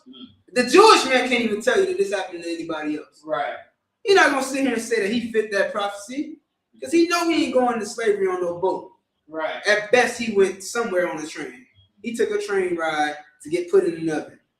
that ain't this. If that was this, then it would have said that clearly. Right. I would put you on trains to get fried in an oven. if you don't listen to me. That didn't happen to them. They didn't go on no boat into captivity. We did. So this can only fit us. Right. And that's not, listen, man, we can go on for days. I don't have a lot of time. We could go on for days. You need to get in class. I should see your butt in one of these chairs. Right. You understand? Because I know you got questions. You had a lifetime of being fed lies. So I know you need some of them lies cleared up, man. Because what you've been taught in the Christian church ain't in the Bible. Is there any more on that? Kind of. There ye shall be sold unto your enemies for bondmen and bondwomen. Right. And no man shall buy you. Yeah, right. And that means no man will redeem us, man. Right. You understand? That means that no man is going to get us out of this captivity. Why? Because it's for the Lord. That glory belongs to the Lord. Just like it was the Lord's glory in Egypt. Right. Nobody got us out. Moses didn't get us out of Egypt. Not without the power of the Most High. That's right. It was the Most High that kept telling him, Moses ain't even want to do it. And we'll read a little bit more on that. But Moses ain't even really want to do it. He was shy. He said, man, how am I going to speak? How they going to believe me? It wasn't of Moses' power that he freed the Israelites. Yeah. You understand? It was God's power. But he used Moses to do it. You understand? He'll use Moses. He'll use Joseph. He'll use Commander General. That's right. The Lord always chooses somebody to use to do his work. Right. Always. That has never changed. But you know one thing I noticed? It's always one person. It's always one head. There's never two heads. It's always one body. You understand? I have not seen it. Y'all have to show me where the Lord chose two people to lead his people. Right. Yeah, you'll have to show it to me. I've never seen it. We can go back to Exodus 3, sir. Okay, sure. I believe it was at verse 10. Yeah. I got it right here. Exodus chapter 3, verse 10. Come now, therefore, and I will send thee unto Pharaoh, that thou mayest bring forth my people, the children of Israel, out of Egypt. Right. What we looking at all times? Okay. You understand? This is what the Most High said to Moses, that he was going to free his people out of Egypt. Right. Keep going. God, verse 11. And Moses said unto God, who am I, that I should go unto Pharaoh, and that I should bring forth the children of Israel out of Egypt? All right. We can drop that. Let me get Ezekiel 3:16. I'm going to do about 3 more scriptures. Probably 4. But I'm going to try to run through them. No, so Ezekiel what? It's 3:16. I'm going to get Ezekiel 3:16. 1 Peter 5:8. I'm going to give Revelation 12:12.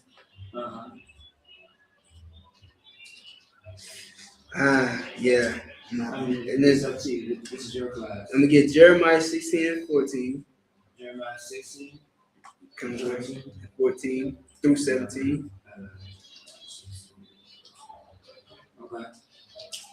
I'm going to get Zephaniah 2:1. Okay. And I'm going to get 2 Thessalonians 2:1.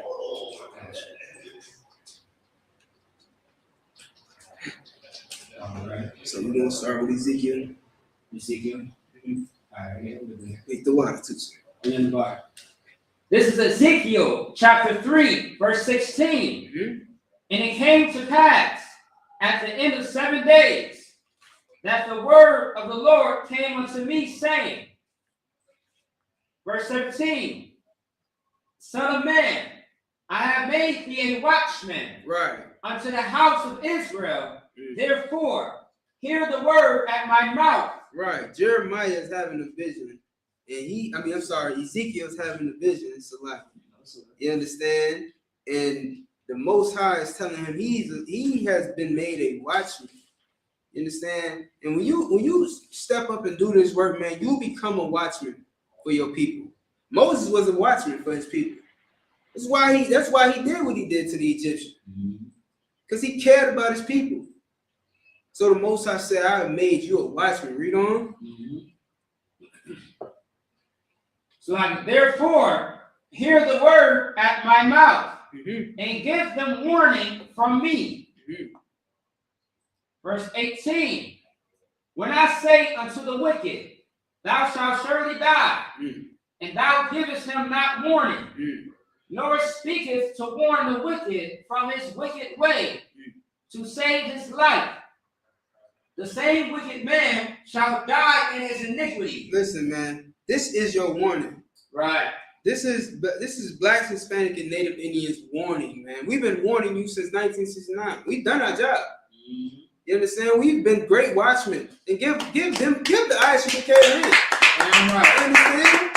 We've been great watchmen. Now the job ain't over. Right. It's not over. You understand? There's still a lot of people that need to be warned. But we've been doing a great job, man. That's right. You understand? Because the Lord requires that we warn the wicked.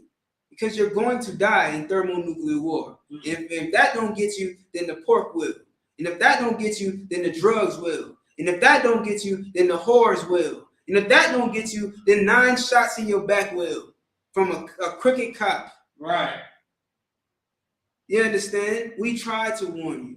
We still warning you. It's not too late. As long as you got breath in your lungs, it is not too late, man. That's right. Don't wait until it's too late.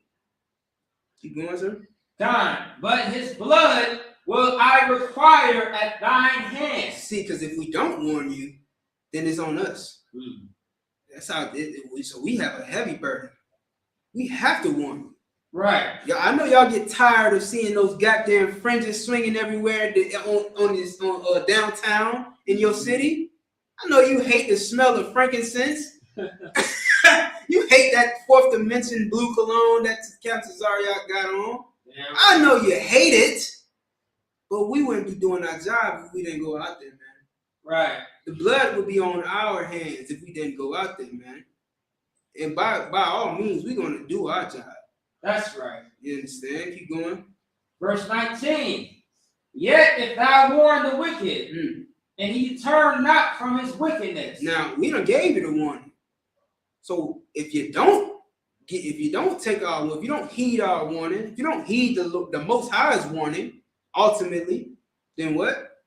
It's like, yet if thou warn the wicked, and he turn not from his wickedness, nor from his wicked way. Yeah, if you keep on eating that pork, shrimp, crab, and lobster, you keep getting high, you keep sleeping with whores and prostitutes, then what?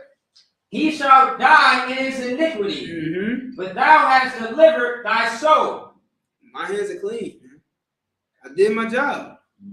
You said, I don't want you to die, brother. I don't want you to die, sister. Y'all keep sleeping with them homosexuals, you're gonna end up dead. You know it's a new disease for y'all every other month. You got the monkeypox and the booty pox and all type of stuff going on. You try to cure AIDS, and then that backfired. Now you got some more stuff you need to worry about. You seen what happened with COVID. The Lord is warning you, man. But if you don't heed the warning, man, you're going to die in your iniquity, and the blood is not going to be on our hands. Right. Keep going. He shall die in his iniquity, but thou hast delivered thy soul. Need more on that? Let's go to the next one. Verse 20. Verse what? 20.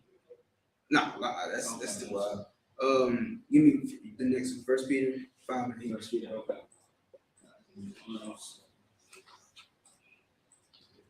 This is brotherhood, man. This is me caring enough about you that I'm casting down Esau. Right. Casting down how did the Lord put it? The strongholds, but when he was talking about the Egyptians, basically oppressors. Yeah, oppressors, the enemies. The enemies. Okay, we'll go with enemies. I'm casting down the enemies, man. I'm Taskmaster. There you go. Sir.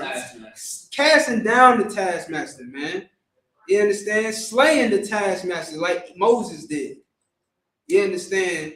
Because that's what my job is. Right. Go ahead. Time. 1 Peter chapter 5, verse 8. Be sober.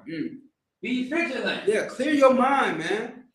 Clear your mind. This isn't necessarily talking about, stop drinking or whatever. You definitely need to stop getting high. Right. You understand? But this is talking about clearing your mind. Get your mind together. When you go into that Christian church, man, you are filled with delusions. You don't have a clear mind. You think that God loves everybody, and life keeps showing you that it's not true. You keep thinking that we are all equal, and life keeps showing you that that's not true. You are delusional. You need to clear your mind. Sober up. Keep going. From be sober. Time. Be sober. Be vigilant. Be vigilant means be on guard, right? Keep a watchful eye. Right. I seen a video, and I'm not gonna be long with it. I seen a video of this brother sitting in the cafeteria, right?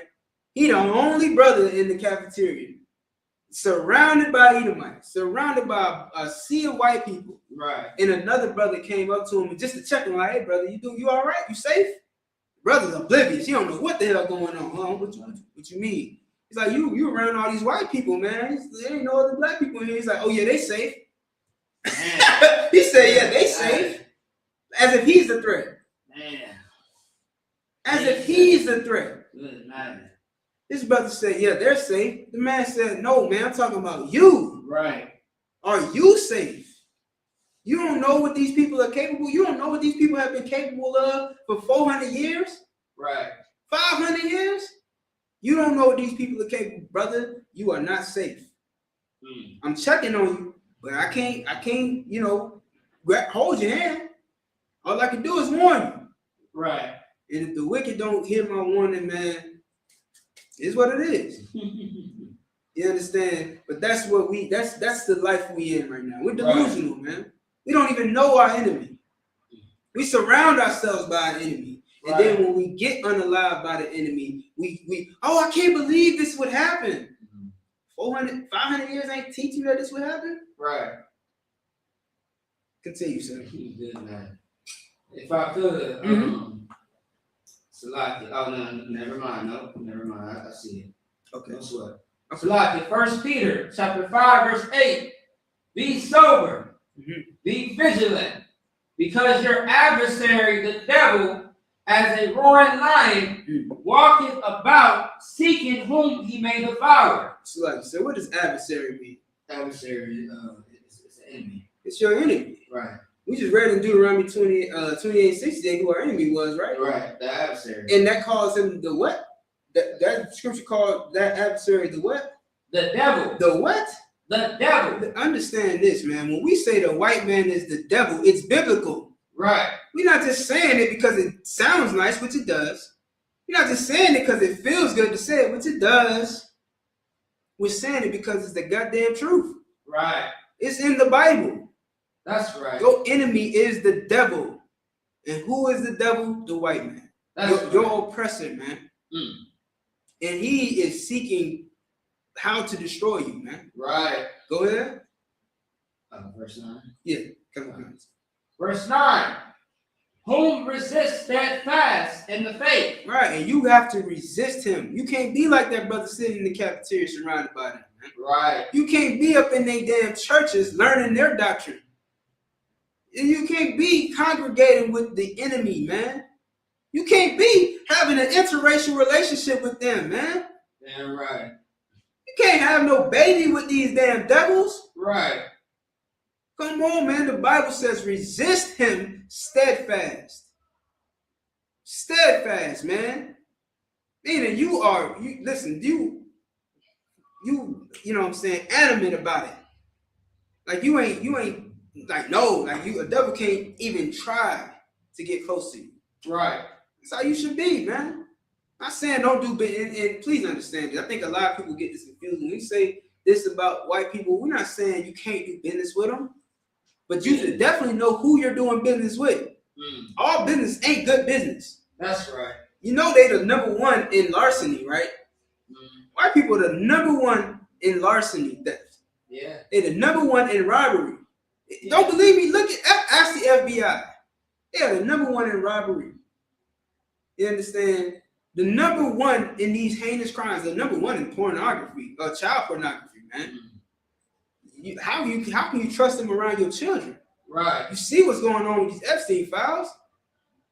They drinking baby blood and all type of stuff. Eating people and all type of stuff. You telling me you gonna be around them? And the whole time everybody thought they were so innocent. Right. Everybody on that Epstein list is looked at like they just so friendly and kind. Right. Meanwhile, they doing obscene things to children. Right. And you trust these people. The Bible says resist them steadfast. Continue, sir. Come. Whom resist steadfast in the faith, knowing that the same afflictions are accomplished in your brethren that are in the world. That's right, man. You understand? These same afflictions are accomplished with your brethren in the world. See, we in the truth, we understand, you know, the wills, the wiles of the devil. You know what I'm saying? We understand all these things, which is why we can teach a class about it for hours.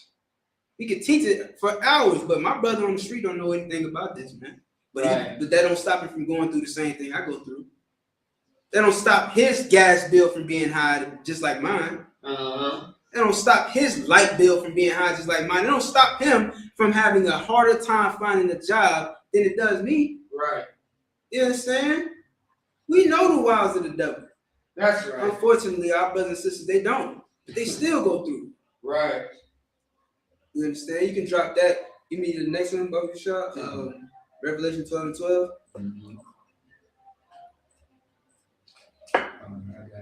Your brothers are going to mean everything in these last days, man. Brothers are going to mean everything. To hell. Listen, brotherhood means everything right now. Brotherhood means everything yesterday. You understand? That's all of the famous black revolutionaries, how much brotherhood meant. Why do you think the Black Panthers started? Because of brotherhood. They understood what it means to be black or brown. Right. Because let's not forget, they teamed up with the Mexicans. Yeah. And the Puerto Ricans. Right. You understand?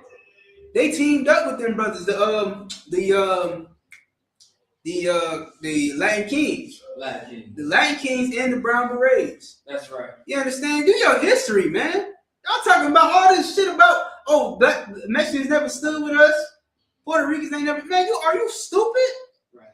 Oh, Mexicans racist. Puerto Ricans racist. Nigga, you're racist. Right. You kill niggas. Right. You beefing with the nigga down the block. The hell you talking about? Nigga, do your goddamn history, man. Black people have stood with Mexicans since the beginning of slavery. Nigga, you can go back to Nat Turner. Nat Turner understood what brotherhood meant. You understand? Ask the brothers on the Mexicans at the Alamo, man, who housed brothers, who sheltered the runaway slaves. The first nation to make, see, they tell y'all this lie in school. They tell you that America, this is some ridiculous ass stuff. They say America was the first one to abolish slavery. Mexico was the first country to abolish slavery because they allowed runaway slaves to come into Mexico so that they can be free. So that they can be free. The Native Americans took brothers in and made them indentured servants so they wouldn't have to serve hard bondage. So that they wouldn't have to get beat on their backs and they women raped, whatever you want to call them. They took them violated the water. They took the Native Indians took in black runaway slaves to be indentured servants, meaning you still gotta work. You understand? Hell, chop some corn, you know what I'm saying? Right. Whatever. I'm not gonna beat your back end and violate your woman and your children. Right. We all gotta make a living. You understand? But y'all don't do enough history. You just take whatever the oppressors say and you run with it. It's the same reason why you celebrate their holidays. You don't know what the hell you celebrate. Right. You about to go put on green for St. Patrick's Day. Who the F is St. Patrick? Right. You don't even know who the hell St. Patrick is. And the nigga ain't got a lick of Irish in you. Nigga ain't got a lick of Irish and gonna put on some green talking about some happy St. Patrick's Day. You a damn fool. Got your kids chasing down eggs, talking about a bunny laid the egg. Got your kids believing that some fat, chubby, overweight white man is sliding down the chimney and you don't even have a damn chimney. Come on, man. You a damn fool, man. Slucky, keep going. Let's wrap this class. No sweat. Revelation chapter 12, verse 12. Therefore, rejoice, ye heavens, and ye that dwell in them. Woe to the inhabitants of the earth and the sea. Right. Woe is a word that means destruction or unaliving. You understand? That's what that word woe. You will read woe a lot in Revelation and throughout the Bible. That word means unaliving and destruction. It's saying woe to the inhabitants of the earth and the sea. Keep going. Time, for the devil is come down unto you, having great wrath, because he knoweth that he hath but a short time. The devil knows his time is short, man. The oppressor knows his time is short. Why you think he moving the way he moving? Why? Donald Trump is moving the way he moving because he know his time's short. He know that these are the last days, man. They got some bogus prophecy saying that Donald Trump is supposed to bring forth God Armageddon to initiate the return of Christ. It's half true. It's halfway true. But the problem is they think that they're doing it because they're on God's side.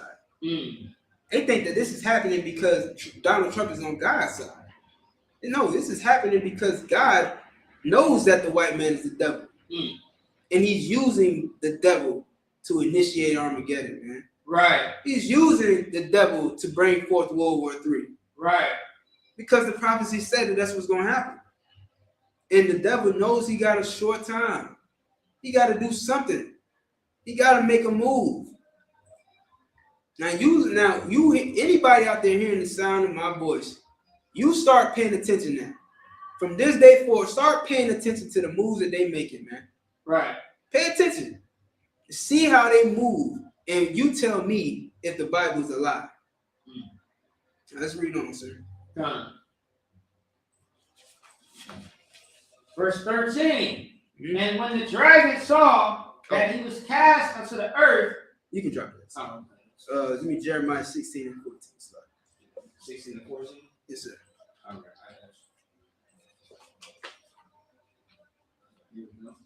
Yeah, man.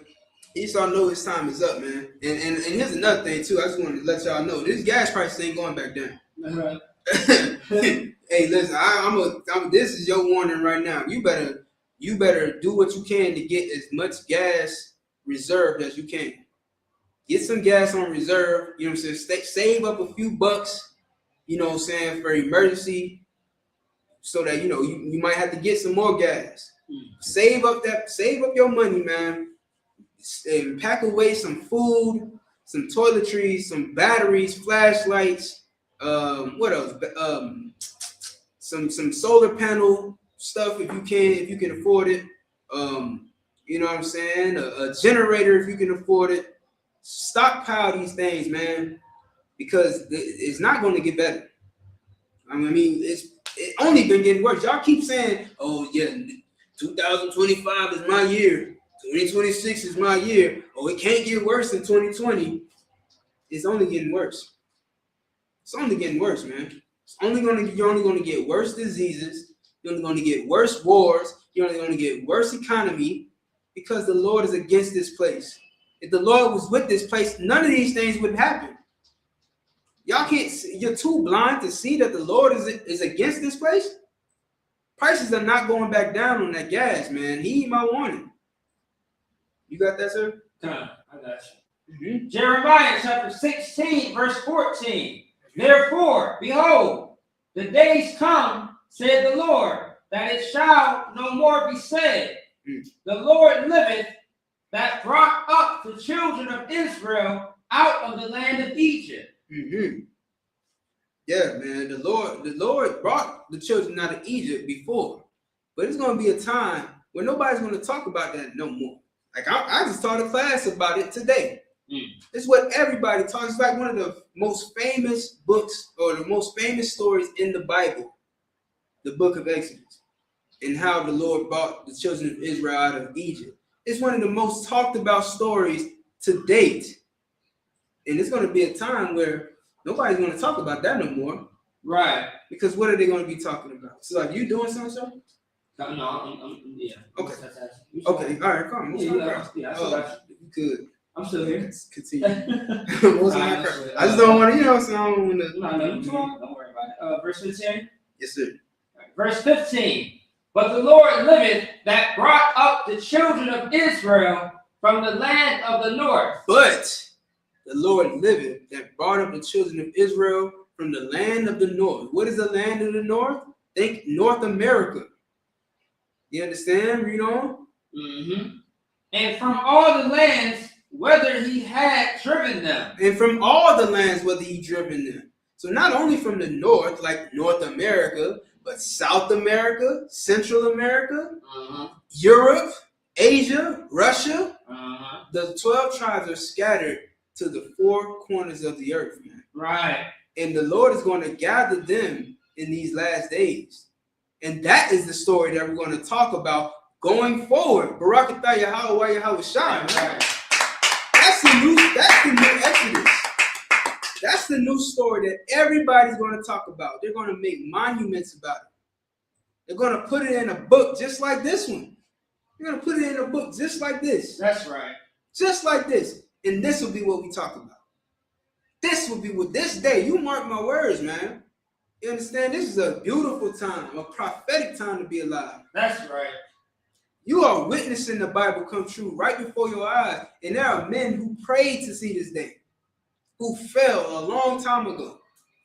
Men who died wanting to see this day, man. Believe it or not, you and I are those men. You and I are those men and women, man. Back in the earth again, man. You understand? And this time we get to see it. This time we getting to see it. Even if I don't see it in this life. Lord willing, I'll be back. Right. You know what I'm saying? Lord willing, I don't come back in the midst of it because it's going to get crazy. But, you know what I mean? Lord willing, I come back when we got the kingdom. You understand? Because then there will be no more wars. If the Jewish man fit the prophecy, then why are there still wars? Right. They back in their land. Right. The Most High God promised that when they return to their land, the day when they get back to their land, there will be no more wars. They were going to beat their weapons into plowshares. That's right. Yeah. And they wouldn't learn war anymore. Well, there's a great war going on right now. So that must not be then. Right.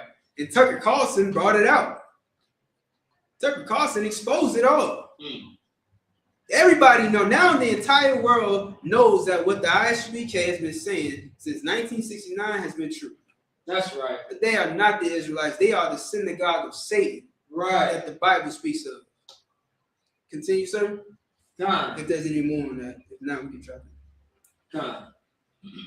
And I will bring them again into their land, but I gave unto their fathers. Verse 16.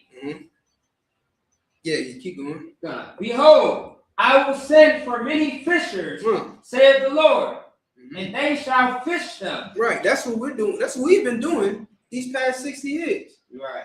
You understand how many? 59? 57. 57. Right. Damn. Right. So for the past 57 years, we've been fishing, man. Right. But there's a next step, man. There's a step above fishing. Because at first you fish. You know what I'm saying? Fishing is easy. Yeah. All you gotta do is throw that reel out. You understand? Wait for something to bite and reel it in. You understand? So what do? We go out on the street corners and we speak the word of God. We pass out flyers. We show the people that God is still here. That's right. That God exists, man. And that he wants us to realize our position before this shit gets nuclear. Right. No pun intended. He wants us to wake up and realize that. So that's what he sent us out there to do, man. Right. So at first he sent fishers, then what? God, saith the Lord, and they shall fish them. Mm-hmm. And after will I send for many hunters. Then he's going to send hunters. And what do hunters do?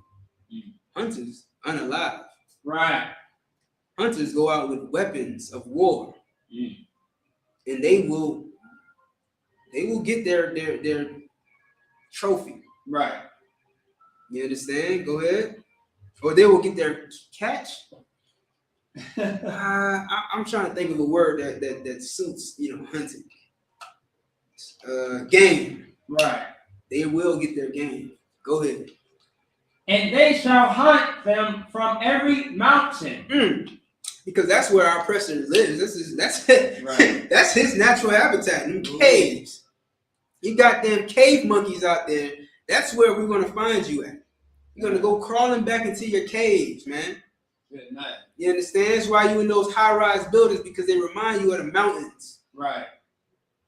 That's why you building bunkers so you can live in the underground. Go ahead. And from every hill, Mm-hmm. and out of the holes of the rocks. And out of the holes of the what? Of the rocks. Out of the holes of the rock. We're gonna go into those bunkers, man. The hunters are gonna go into those bunkers and drag you by your pink body. In your blonde, melanin deficient hair. Right. And we're gonna bring you out into the street and make you game. Keep going. Verse 17. For mine eyes are upon all their ways. Because the Lord seen what you evil, wicked, goddamn bastards have been doing. He's seen the Epstein files before they was released. Right. He's seen all the evil that you've done in this place. Mm-hmm. And what else? They are not hid from my face. Uh-huh. Neither is their iniquity hid from mine He eyes. sees everything, man. He's seen what you did to blacks, Hispanics, and Native Indians for 500 years. Right. You think you're going to go unpunished for that? No. The Lord is a man of, what is it? God is, that's true. I was going to say, God is a just God. That's right. You understand? Just is short for justice. Right. There will be justice, man. You think the Lord is just sitting back letting this happen to his people? He didn't do it in Moses' time. Right. Said, I've seen the what my people been going through, man. Mm-hmm. I seen what their taskmasters been doing to them. Right. And he did, what did he do? He unalived the firstborn of every Egyptian. Right. Not just the humans, the cattle and all. Mm-hmm. Brought plagues and pure destruction to them people, man. Right. And drowned the rest of them in the damn ocean. That's the Lord don't play about his people. You think that, see, listen, that captivity in Egypt went on a long time. Yeah, very long. Y'all think that it was we only grabbed parts of the stories. It wasn't no short term. You know what I'm saying? That went on for hundreds of years. You understand? Just like this one. Just like this one. And here's what this story and that one share. They're going to end. And they're going to end with bloodshed. Right. Any more on that? No, I don't think there is. Zephaniah 2. Come on. Zephaniah chapter 2, verse 1. Gather yourselves together. That's what we need to do in this time, blacks, Hispanics, and Native Indians. We need to gather. That's one? One. Verse 1? Yeah. That's what blacks, Hispanics, and Natives need to do, man. We need to gather together. You understand? These are times that we can't afford to be individuals. Can't afford to be beefing. Right now is the time we need each other more than ever. Right. We don't need to be in the army, man. Let them devils fight their own battles. Right. We need to come together. We need to be a family again. That's right. You understand? We need to prepare our exodus.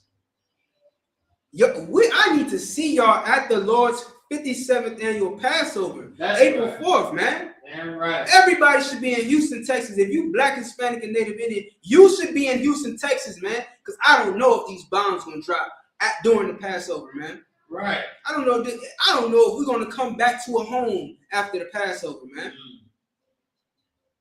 I would want to be with my brothers. I would want to be with who Christ said was my mother and my brother. Mm-hmm. Them that that do the will of the Most High. Right. That's who I want to surround myself with. I don't want to be surrounded by these devils when they're in the middle of a war. You understand? That's who Iran is targeting. You think Iran is targeting Negroes? We ain't never been an enemy to nobody. Except ourselves, if anything. Right. We have only been our own enemies. That's right. Now is the time that we come together. Keep going. Time. Gather yourselves together, yea. Gather together, O nation not desired. You can drop that. We the nation not desired. Give me 2 Thessalonians 2. We are the nation not desired, Black people. Nobody desires. Everywhere we go, they treat us like dirt, man. Everywhere we are, they treat us like dirt. They make a mockery every chance they get. How the hell they making a mockery of us? And we the most peaceful people. Right. You got countries that are wearing blackface in 2026. Like they do it as a celebration. They put on the red lips to imitate Black people's lips, and they paint their face black. And then they paint white around their eyes to make their eyes look bigger, to exaggerate the features of a Negro. Right. They're doing this to humiliate us and ridicule us, and we just pray for France, pray for Iran, pray for Israel, pray for Palestine. We want to pray for everybody, but nobody's praying for us. Nobody's coming to help us.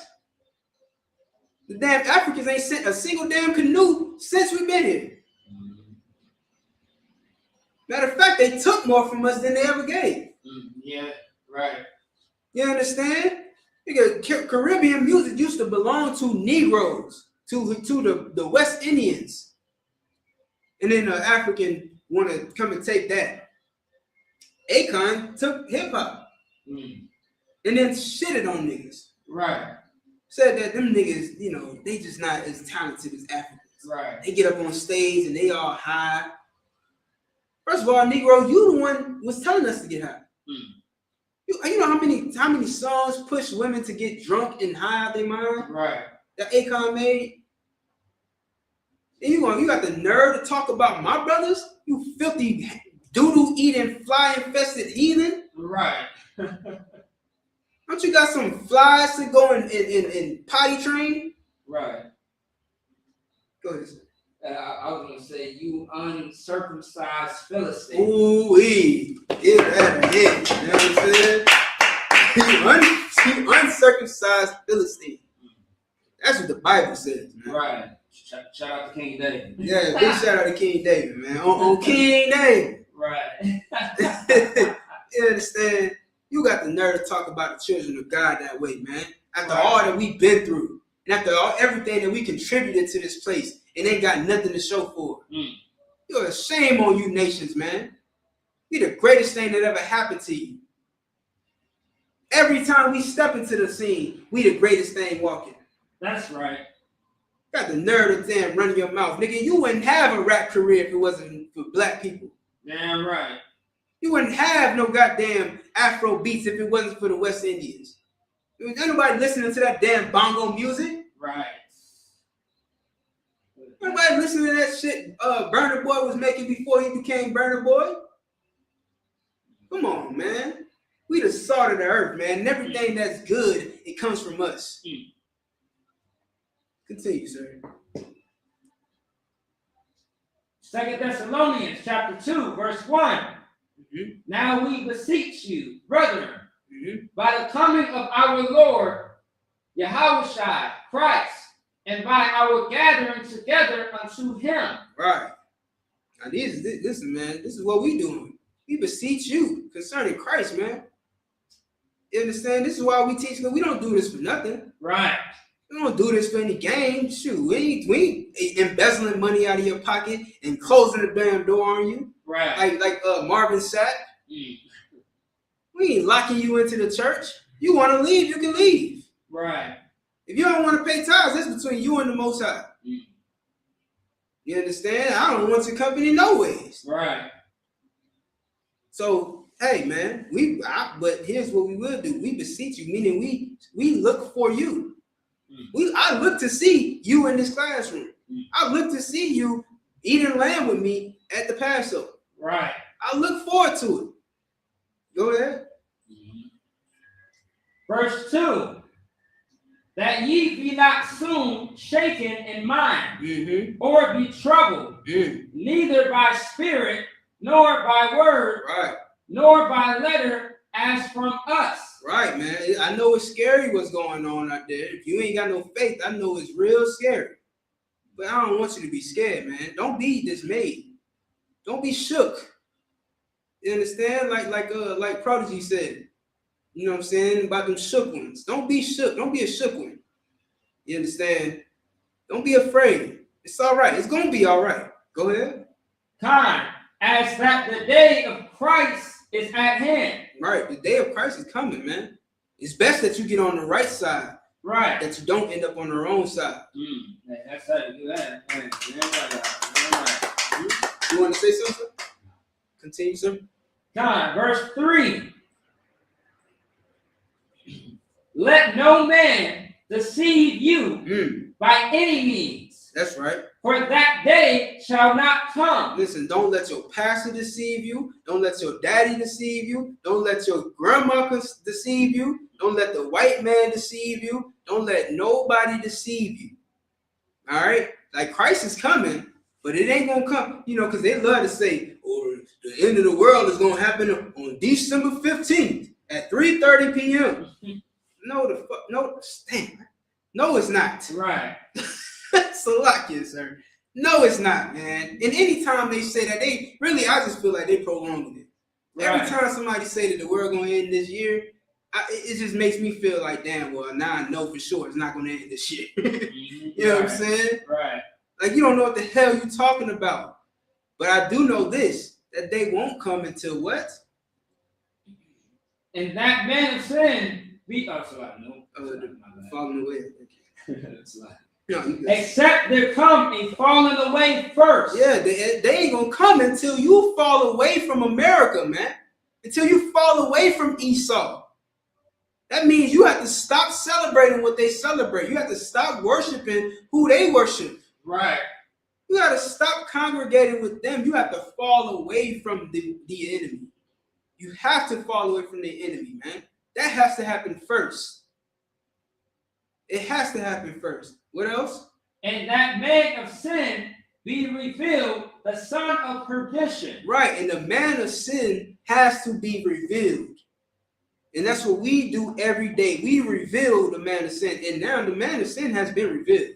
Right. Make no mistake about it. The world knows who the man of sin is. Right. Between the Epstein files and the white man, the Jewish man being exposed for not being the Jew. Mm-hmm. We know who the man of sin is. Damn right. We know who lied about everything in the goddamn earth. We know who's eating babies. We know who's drinking their blood. We know. You understand? We know that you people over there wearing them small hats are not God's people. We know. Right. You are the sons of perdition. You understand? It's evading me, the definition of perdition. I believe the perdition is destruction as well. Yeah, so damnation. Damnation. Right. You understand? We know that you are the children of damnation. You understand? We know who you are. It has been revealed. We've been revealing this since 1969. Right. And today in 2026, there's no question who the devil is, man. That's right. You understand? Perdition refers to eternal damnation, hell, or utter destruction, often describing a state of hopeless ruin or spiritual punishment. Right. Listen, man. The white man fits that to a T, man. Damn right. Ain't brought nothing but destruction to this earth. you understand, has put black people through nothing but torment and punishment. Right. Cruel and unusual punishment. The whole time we've known them, for as long as we've known white people, they have always been these sadistic beasts. Mm-hmm. Always. Right. So what more do we need to know? Right. With that being said, man, pay your tithes, man. Get to the Lord's 57th annual Passover in Houston, Texas. Is going down. Mm-hmm. You understand? If you don't be there, you might not make it. I'm telling you. I wish I was just being, facetious. I mean it for real. I don't know if this could be the last Passover. I don't know if tomorrow, if after the Passover, we even have a place to call home anymore. Good night. So you ought to be there, man. Pay your Passover fee. Get to the Passover, man. With that, shalom. Am I doing it? All right, If you want. all right. So with that, man, I majum wapanya wadam. So means turn to face the east. Let me see that. I'm gonna just do the Lord's Prayer. I gotta to the bathroom. Look, I'll take it up. Go ahead. Okay. It's class to me. Say that again. Oh, and all right. So I'm gonna pass the class over to Officer McCobb. Class up. All right. No sweat. Hey, shalom, Israel. Salat, give me 1 second. All right, there we go. All right, security announcements. We are the Israelite School of Universal Practical Knowledge, started out of 1 West 125th Street, Harlem, New York. A rule for new brother and sister. When a new brother or sister comes into the school, they are off limits for 6 months. They are to be saluted only. They are here to shut themselves of the world. If they need transportation, the teacher will arrange it. After 6 months, if a brother or sister has an interest in a particular person, he or she must get permission from the head to speak to a brother or sister. There is another 6 months in which the brother and sister will court each other. After the 6-month period, the brother and sister will get permission from the head to marry, tithes, which is a commandment. You can find it in the book of Numbers, chapter 18, verse 21. Also the book of Malachi, chapter 3, 8 through 10, means 10th in the Hebrew, Mayashara. 10% of every penny of any increase the Lord gives you. Give to the treasury department or teacher. Priest fund. It is a free will offering for a priest, not mandatory. Whatsoever amount you would like. Upcoming Holy Convocation. So as you know, April 4th is the Lord's 57th annual Passover in Houston, Texas.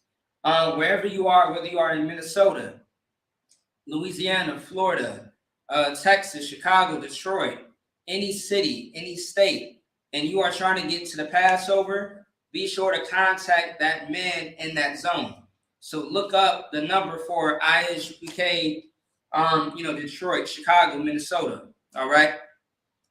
If anyone wants to be a trooper in the school, to start wearing all black, boot, shirt, pants, headband, and scarf. All right. So with that being said, Imanium, which means for everyone to stand, Wapani Hakudam, which means to face the east.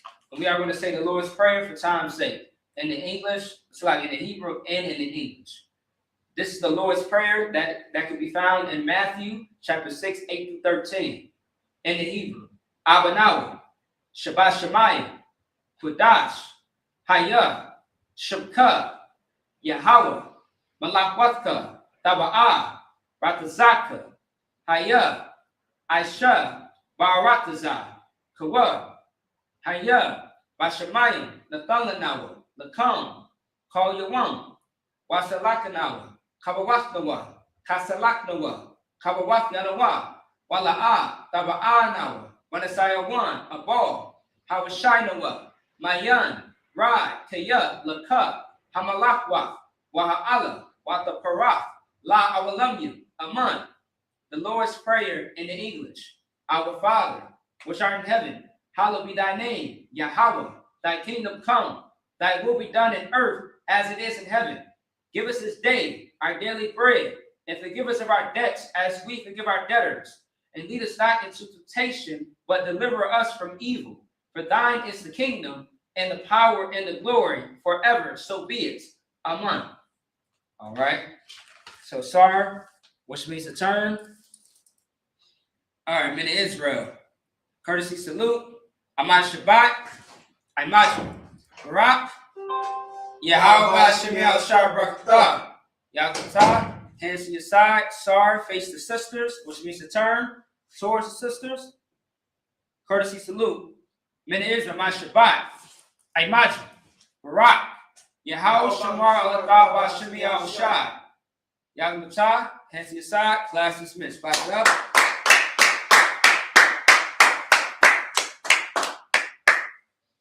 Right. Shalom.